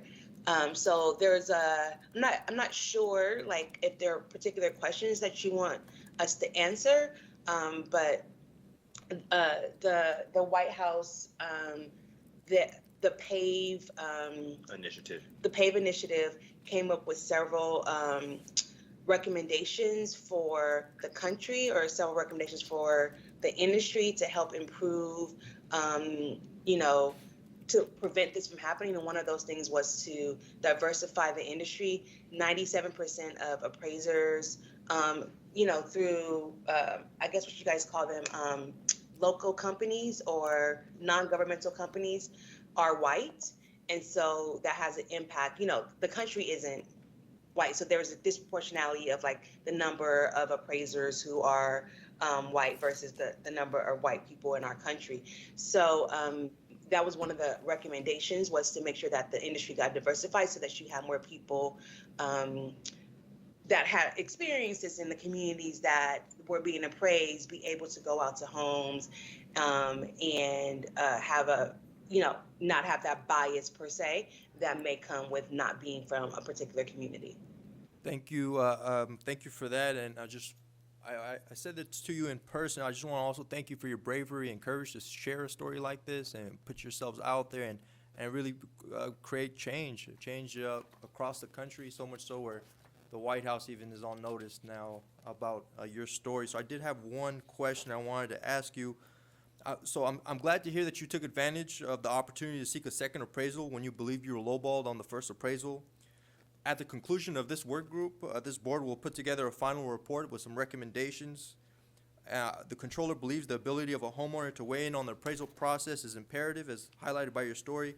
Can you talk about how we can better improve consumers' understanding of what their rights are to appeal an appraisal they believe is unfair, or a proper channel to complain if they believe they have been a victim of discrimination? One example may be a disclaimer notice in the appraisal report. I mean, absolutely. Like with our story, we didn't even know that we had an opportunity to have recourse, right? Like we didn't know. It wasn't until our story broke that we knew that we had rights to sue. There's nothing that's presented to the consumer when you're getting, your house appraised that lets you know what your rights are. And so that would be a huge one, I think, going forward, for people to know up front what their rights are if they feel like they're being lowballed. Can I just also add that a disclaimer would be fantastic, because that would be more than what we have now. But it would be even, I would take it a step further if it was able to be mentioned or explained to people as well, because sometimes, depending on like your learning style, you may not read all the fine print. So if it was, if someone verbally communicated that information, I think it would be more effective. Thank you for that. And I just want to move on to my last question for now. The controller was proud to support Assembly Bill 948. It was called the Fair Appraisal Act. It was authored by Assemblymember Chris Holden. It's a law that requires all appraisers in California to complete anti-bias training. Can you explain to us how important anti-bias training is for appraisers? Well, I mean, this is work that we both do, but especially my wife, she's a consultant, so I'm gonna let her take it. Well, we're human, so we all have bias. And so I think that we have to, one, recognize that bias in order for us to be able to combat that. And so we were very excited when the proposition went forward, and knowing that appraisers are not going to have that information, because the appraiser who came to our house used information or language in the appraisal that clearly indicated a bias. So, and that was our red flag. Those were the red flags that we were like, oh, well, this language is inappropriate. So I think it's important for all of us, whether you are an appraiser, a teacher, a doctor, to evaluate your bias so that you're better able to serve your clients. And so, this industry is not exempt from that. Very, very well said. I'm gonna yield back to my chairman now. Thank you so much to you both. No problem. Thank you. Thank you for sharing. And you mentioned that the folks that came to you right away, you had a red flag. And what was those things, I guess, that jumped out at you when you had this person come appraise your property? Well, some of them was the comps that was pulled because we know what things were selling in our neighborhood, and they just didn't compare to our home. And then one of her statements, she said that Marin City has distinct marketable ability. What does that mean? Right? And then also, I believe we got dinged for being on a hill where, we love our views. Well, there was a I'm forgetting the term, but it was a devaluation by 25% compared to Sausalito. We are in the same zip code as Sausalito, same school district as Sausalito. Those are some of the things that typically make the difference in,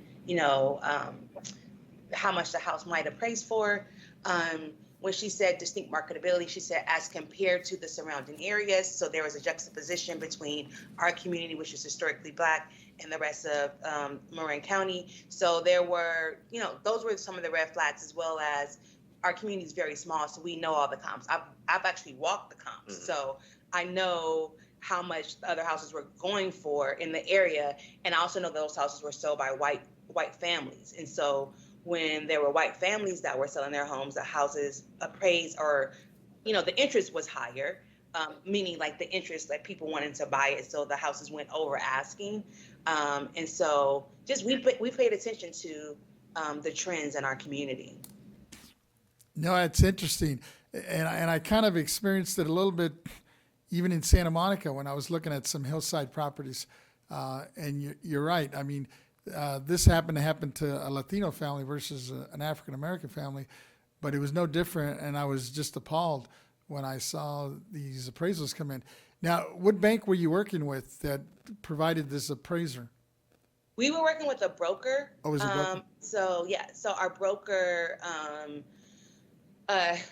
they connected us to AMC Links, which are now the organizations that help connect you to appraisers after the 2008 crash.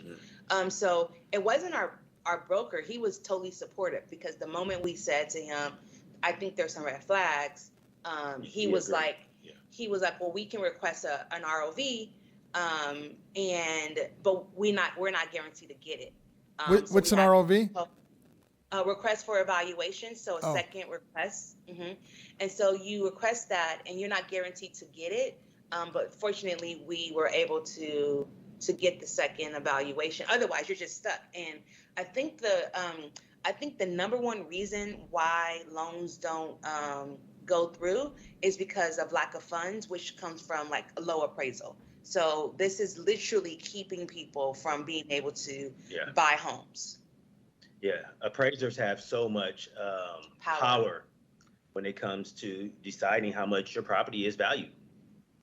No, I hear you. Especially if, like I'm thinking that you maybe were in that situation where the equity in your property wasn't as high as you wanted it to be able to get that low interest loan, because they say, well, wait a minute, your appraisal came in at $1 million or under $1 million versus 1.4. So now the collateral you had was very little. So now we're gonna have to charge you. This is like what they call a jumbo loan. It's no longer a conventional loan. That's exactly right. So that's exactly right. Very astute of you. So it was both that we weren't able to pull out the money that we wanted to pull out. We also weren't able to get the interest rate that we wanted to get at the time, because it was in 2020. I don't know if you guys remember, but early rates were super low. Right. And so like the 2%. And so we weren't able to get that rate, which when you think about it, compound over 30 years. Is a lot of money. Yes, it's a lot of money. Exactly right. And so that's happening to so many people across the country. They're paying, it's like the debt of being, Black in America. Yeah, or a person of color in this country. Like, it's compounded over years and generations, unfortunately. Yeah, that's the irony. And then on the flip side, you see people like Trump, right? They claim bankruptcy 3 times, and somehow they are still able to find the money to invest, right? Yep. Anyway, any other comments? Yeah, thank you Gaines? very much for your testimony and just illuminating this issue. So I'm glad that reforms are moving forward, and that we will have fair appraisals for everyone. It's incredible story. So I'm sorry you had to go through that. I did catch part of your story. I think it was on Channel 7 or Nightline or one of them. Yeah, all of them. Oh, yeah. Yeah, and it was interesting. They showed, they kind of did a little view of the neighborhood. And I was appalled, because I've been to that county. I didn't realize there was a pocket of African Americans living in that area, because it's a very high-end area. Yeah. But congratulations and more power to you. Hopefully this thing moves forward for you. Thank you. No problem. We do appreciate it. And one more time, if you haven't had opportunity to watch the documentary, it's called Our America, Lowballed. It's on Hulu and the ABC app. Also on Fire Stick and Apple TV. Thank you so much to you both. Enjoy Las Vegas, and we'll all be in touch, okay? Thank No you. problem. Thank you for having us. Be careful with lost wages, Yes.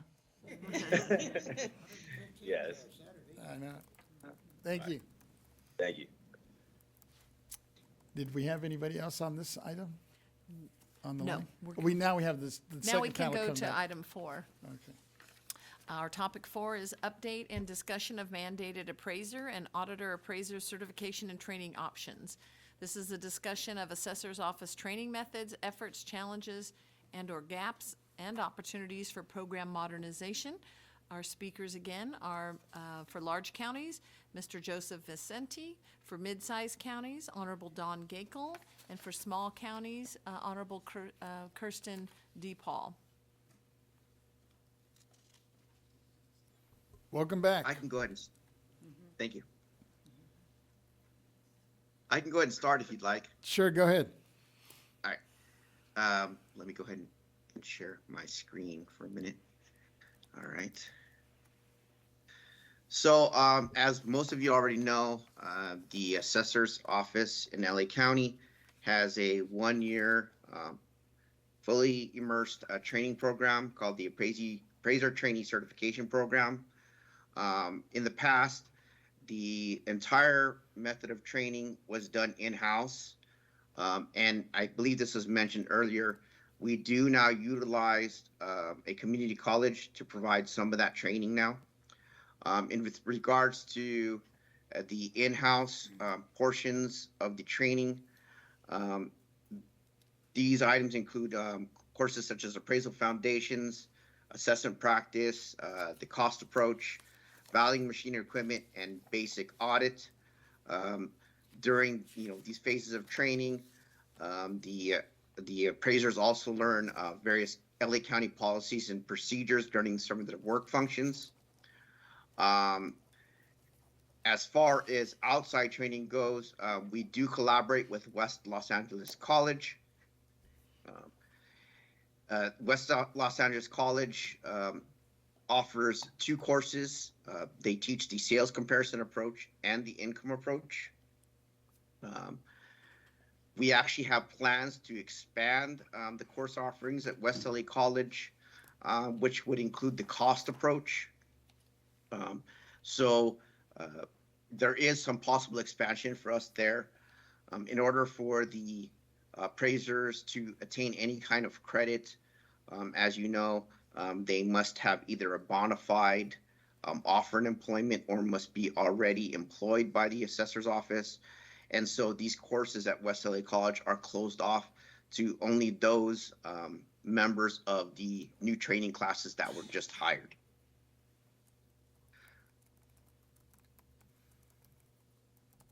As far as some other things that we do, the assessor has a SharePoint website that's available to all appraisers within Los Angeles County. We have a huge library that has readily available BOE approved courses to view, and that helps them maintain their certifications. We are constantly updating our material and our course listings, and we consistently try to make an effort to provide new training courses and request BOE approval for those courses. Most recently, we conducted a course to assist with the forecasting of the assessment role, which was card number 102463. We are also looking to improve our communication with the BOE training staff by updating our record-keeping system. Currently, much of the information is passed over through email. We envision implementing a shared file repository with the BOE to streamline the exchange of documents and information. In some cases, information gets lost through email, and so we believe this is highly beneficial for us to have some type of exchange like this. LA County also has 6 BOE certified instructors that can teach various BOE courses. We want to expand that number, and by expanding that number, this would allow us to provide more BOE approved courses to our team members and also offer more training for partner counties throughout the state. As most of you folks already know, the BOE is kind of strapped with regards to instructors for these courses. And so a lot of times when they do offer courses, they're limited in attendance. And so not as many people can go and attend. We believe that by expanding our current group of certified instructors, we can offer more training for not only our county, but other counties around us. And that's all I have. Who's next? I think you're muted, Don. Thanks, Tony. Go ahead. You're muted again. Okay, I think I'm in. You're good? All right. And Take your I don't finger know off how of that it. happened, All right, but- here we go. Here now. We do a quite extensive training session with new hires. We do a lot of prep in advance of the new employees attending course 1, because we want to make sure that they pass course 1 and that they have all the foundational information. Most of our hires are college graduates without appraisal experience. Once in a while, we're lucky to snag an appraiser from the fee world or from another county.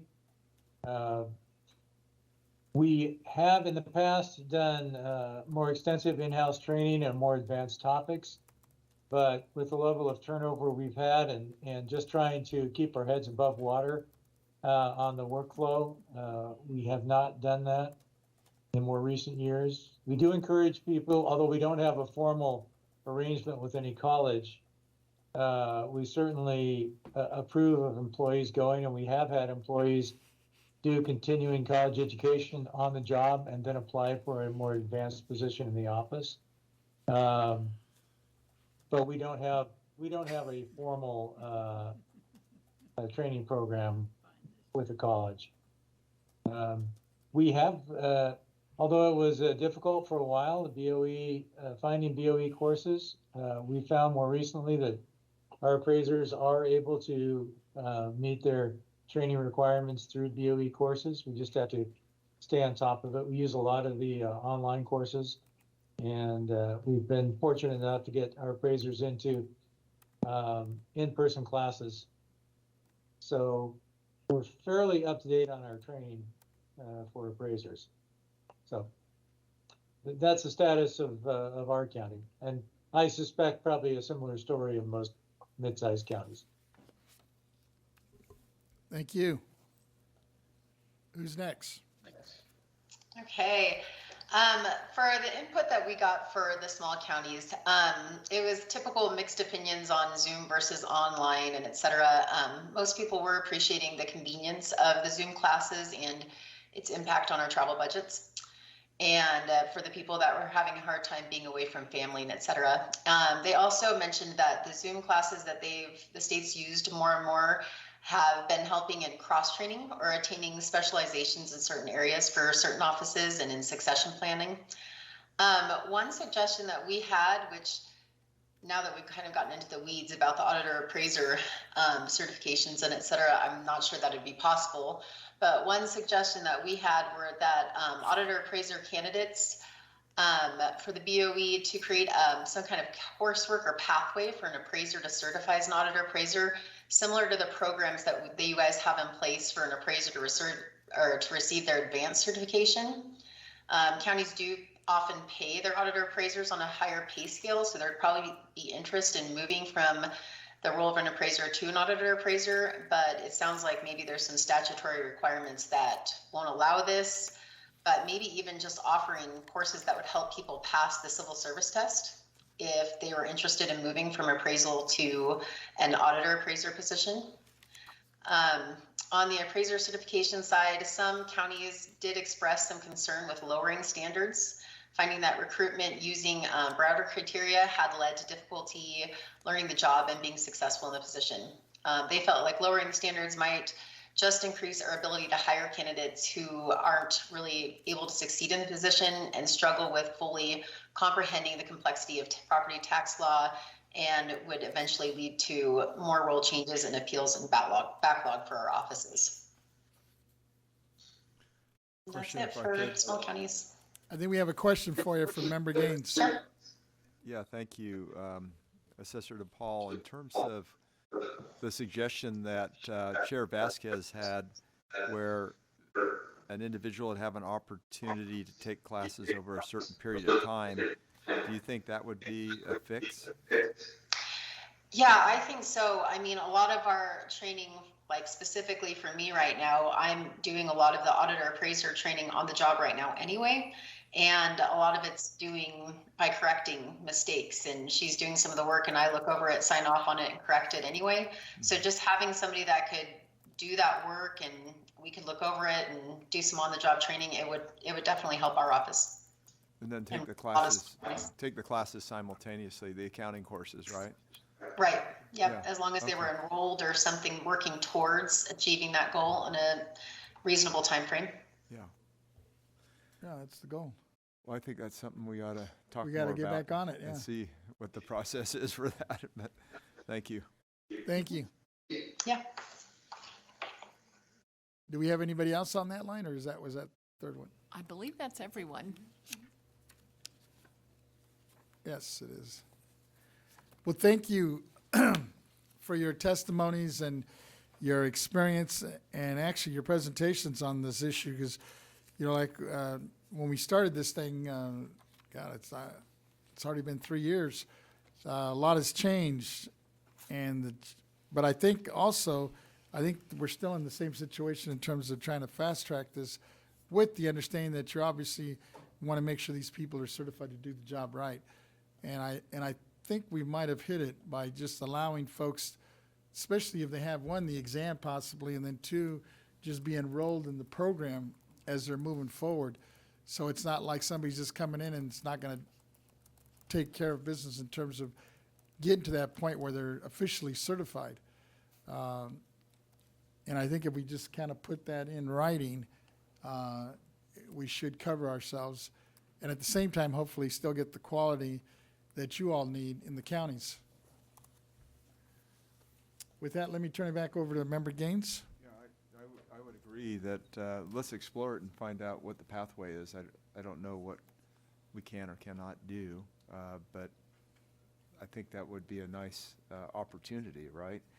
If you could work towards that position, take the classes, I guess it would be a different classification in terms of what your title would be. And I don't know if Executive Director Stowers could clarify that.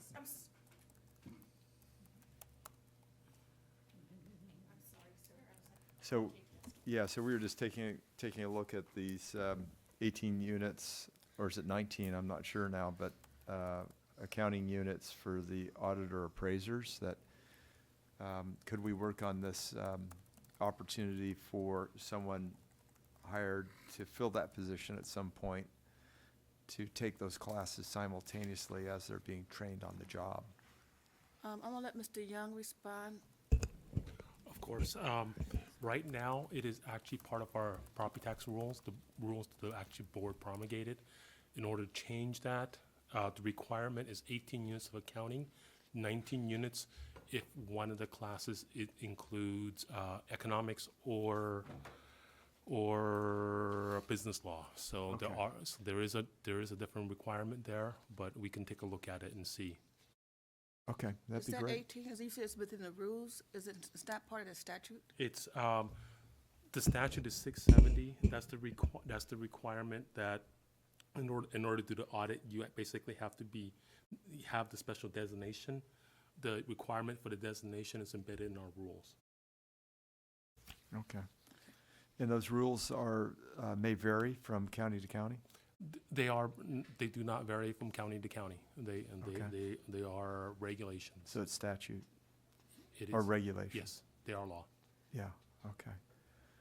So to look into that, if that's what the work group has the desire to do, you guys would follow your process, and I know it's gonna be the same board, but the board, you guys could recommend to the board for me to look into the rulemaking process.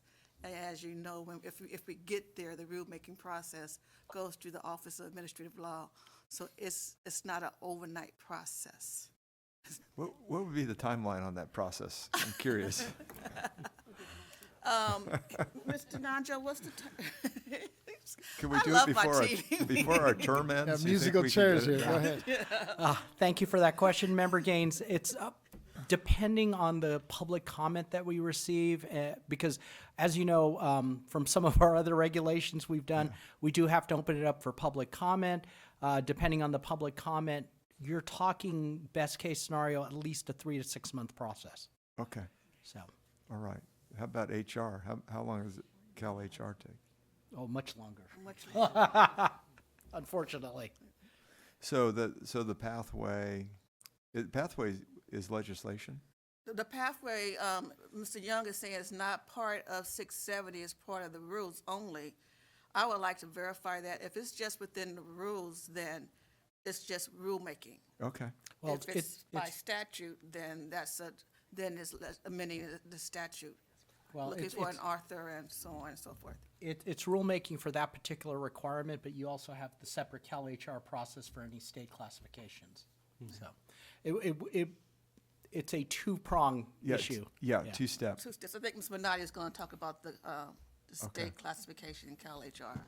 For Cal HR, remember, while our junior property appraiser does not require, it requires a degree, doesn't need accounting courses. Okay. So that's a little different. Okay. For us, for our property appraiser So position. let me just clarify. Yeah. So you could have that, is it a deputy position? Is that what you described it No, a as? junior property Junior. appraiser, that's our entry-level position. Okay, So so it that- allows you to become appraiser, but not an auditor appraiser. Okay, If you so- happen to have an accounting degree or the 19 units, you then can go into our auditor appraisers, but that requires specific education and experience. Okay. And to change those minimum qualifications requires that we go through Cal HR, Labor, and State Personnel Board. Yeah. And there's been some pushback on lowering requirements for auditors and accountants. Okay, but a because there's a pathway large would group. be that junior position, have that individual take the accounting courses. Once they've Yeah. done that, then they would qualify for that. Or they could just go through the appraiser. appraiser track. We have an Okay. appraiser track Mhm. that has an assistant, associate, and a senior Okay. level. It's just Okay. not doing the auditor appraiser work, which is different. All right. And Is David's that already explained it to me occurring? over and over again. Yes, yes, it I already think that's already occurs. occurring Yes. at Yes. counties. I'd like to hear from them in terms of the appraisal positions.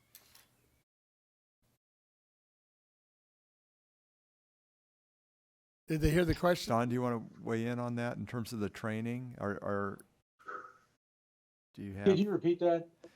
just the in terms of the, would they be deputy auditor positions or appraisal positions that If I may, the question is, Assessor, they could be trained at? is do any county, do you have a level entry position? We're calling it assistant appraiser. It does not require any accounting courses at all, but they won't go through the pathway to become an auditor appraiser because they do not have the courses. But they can do other appraisal work and they can learn and get certified through the BOE when they take the various courses. So it's a level entry position. Well, in I was gonna say, in Stanislaus County, we do have a appraiser tech position, which does not require a college degree. And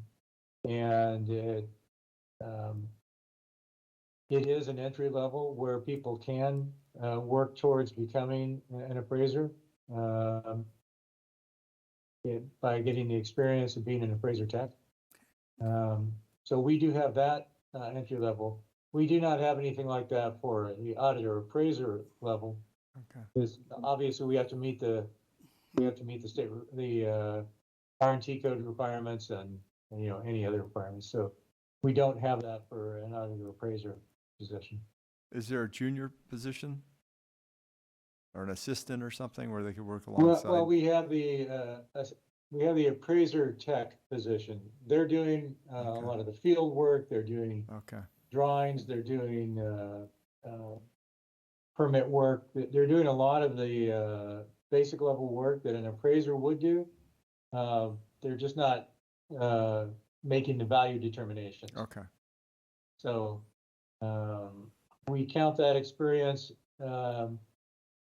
that experience and any combination of higher education that they have towards the requirements for appraiser. Okay. All right, so we'll have to think it through some more. Thank you, I appreciate it.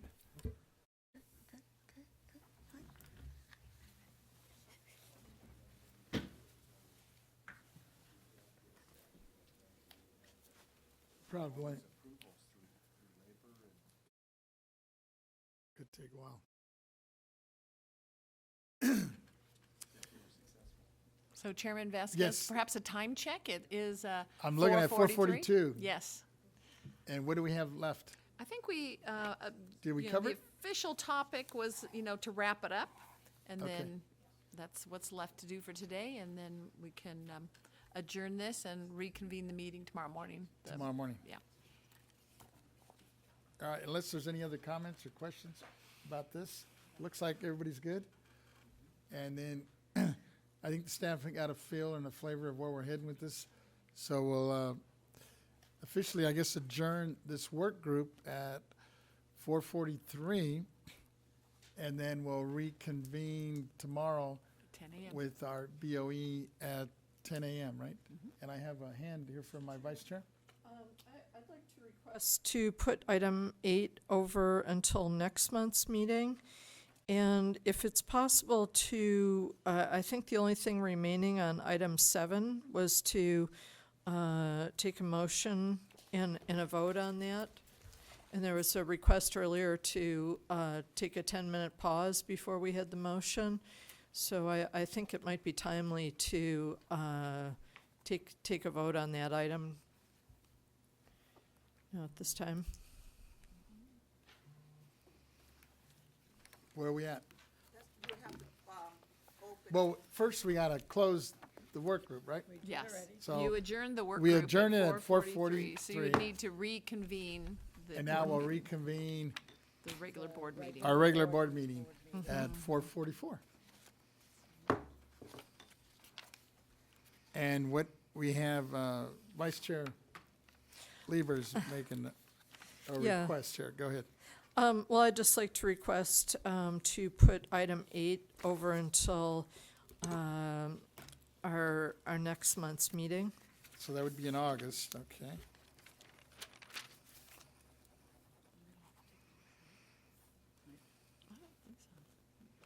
All right. Do we need a motion on that, or? No, we're, I don't this think is so. done. We're good, okay. And then what was the second part? And then if we could have a motion and a vote on item 7. There was a request earlier to recess that item for 10 minutes, so we've had that time to go through that. And what was, what would be the this is the one, now, did we finally come to a whole comprehensive, let me hear it. What do we have here? Go ahead. Go ahead and make this statement. I appreciate that we're addressing this issue today, as this was the controller's expectation.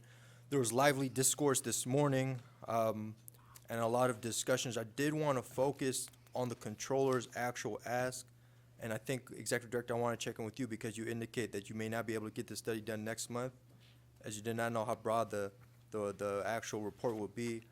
The controller is agreeable to more time, but we will still like this matter voted upon as we're asking. And I just want to remind all my members that we are just only asking for an assessment here, no action, but an assessment from the Executive Director to provide the board with a report analysis on the value, feasibility, and cost of creating a specialized unit within the Board of Equalization's legal department. Question of clarification, that would be presented in October?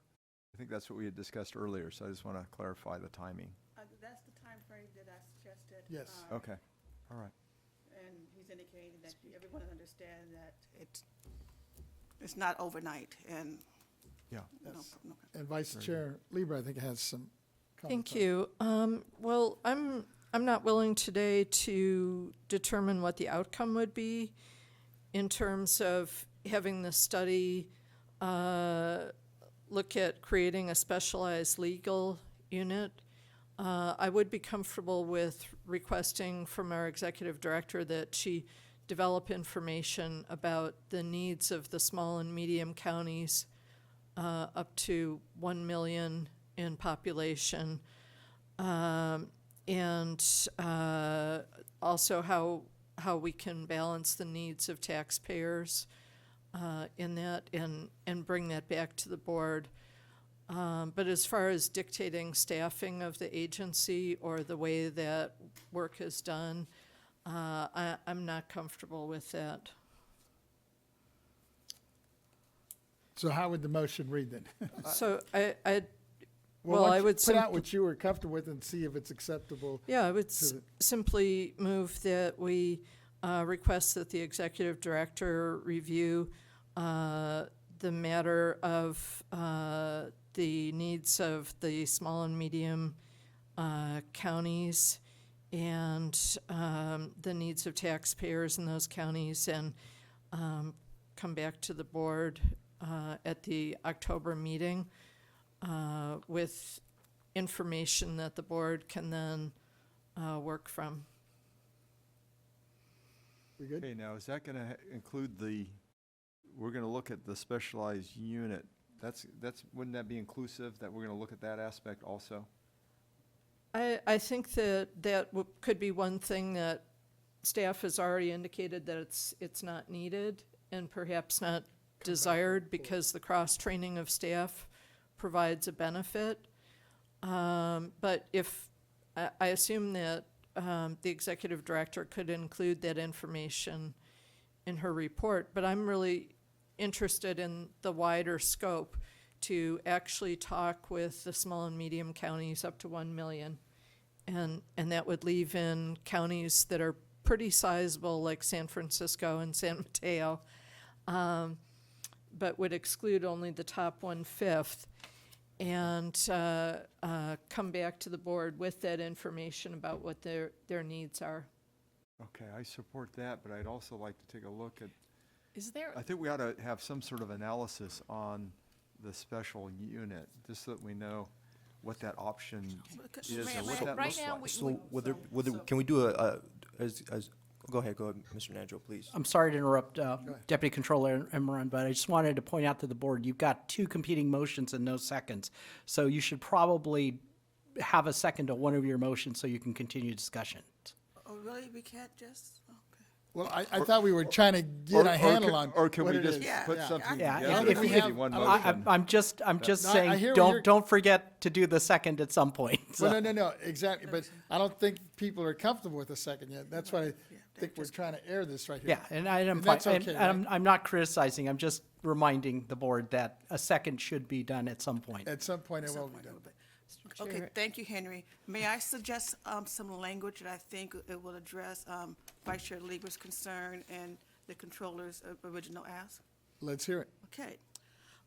Direct the executive director to review the needs of small and medium-sized counties up to a million in population, and the needs of taxpayers. In addition, look at the ability or the feasibility of having a small legal unit that specializes on the needs of small and medium-sized counties. Does that cover it? I could definitely support that, and I'd make that And then you would just motion. put a date that we're looking at October, right? I'm looking at October, yes. People comfortable with that? I'm comfortable with that. Everybody's comfortable with that? I believe I'm Member Emrod? comfortable with that, and then just so we're all on the same page, you mentioned some type of confidential report and a high-level It depends on how report. far I go. If I get, it depends on what I'm giving, you know, Is that gonna come at the same time? it will come at the same time. Okay. Yeah. All right, so, I will second that. I think all we right, have, so it looks like I vice, think we have support across the board, don't we? looks here? like it. So it's, do we so need a is vote or our, is there a yeah, I was gonna consensus? say, our motion is Sally's, Ms. Lieber's motion? Yes. With some amendments from Ms. Stowers? Yes. Which is to request that the ED review the needs of small and medium counties up to 1 million population, as well as the needs of the taxpayer, and also investigate the feasibility of a small legal unit to support small and medium counties, and have this information back to the board in October. Great, Yeah. A second. Right, so Mr. Gaines, you're the second? yes. All right, thank you. So we're good legally, right? Now we could.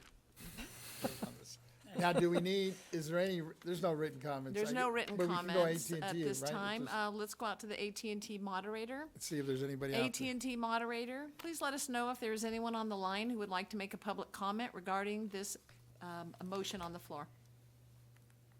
Thank you. For public comment, please press Bless you. 1 then 0 at this time.